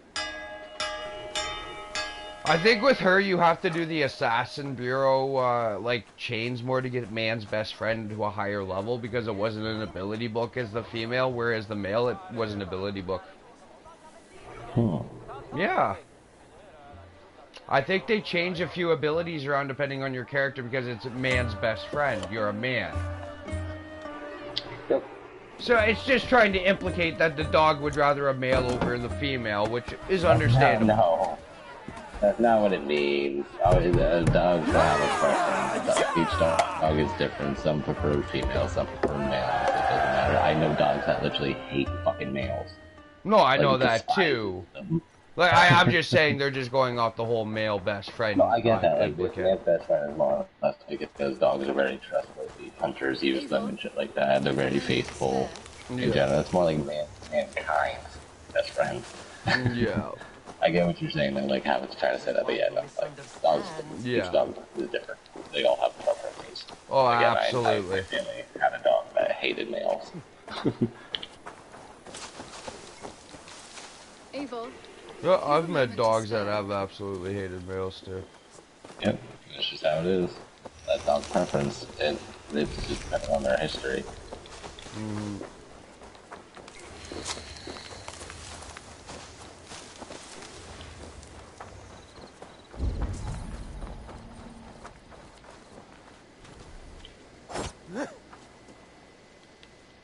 But yeah, no, they're just trying to implicate that for the male character, that the dog's more friend. Yeah, for some odd reason. Well, it's just trying to say, like, the phrase is man's best friend, so Yeah. it's gonna give you the trophy for the man, because the phrase is man's best friend. Yeah, or the ability to use it would be called man's best friend, so they make it easier for the guy to get the second power up for it than the female. They make it work more for it as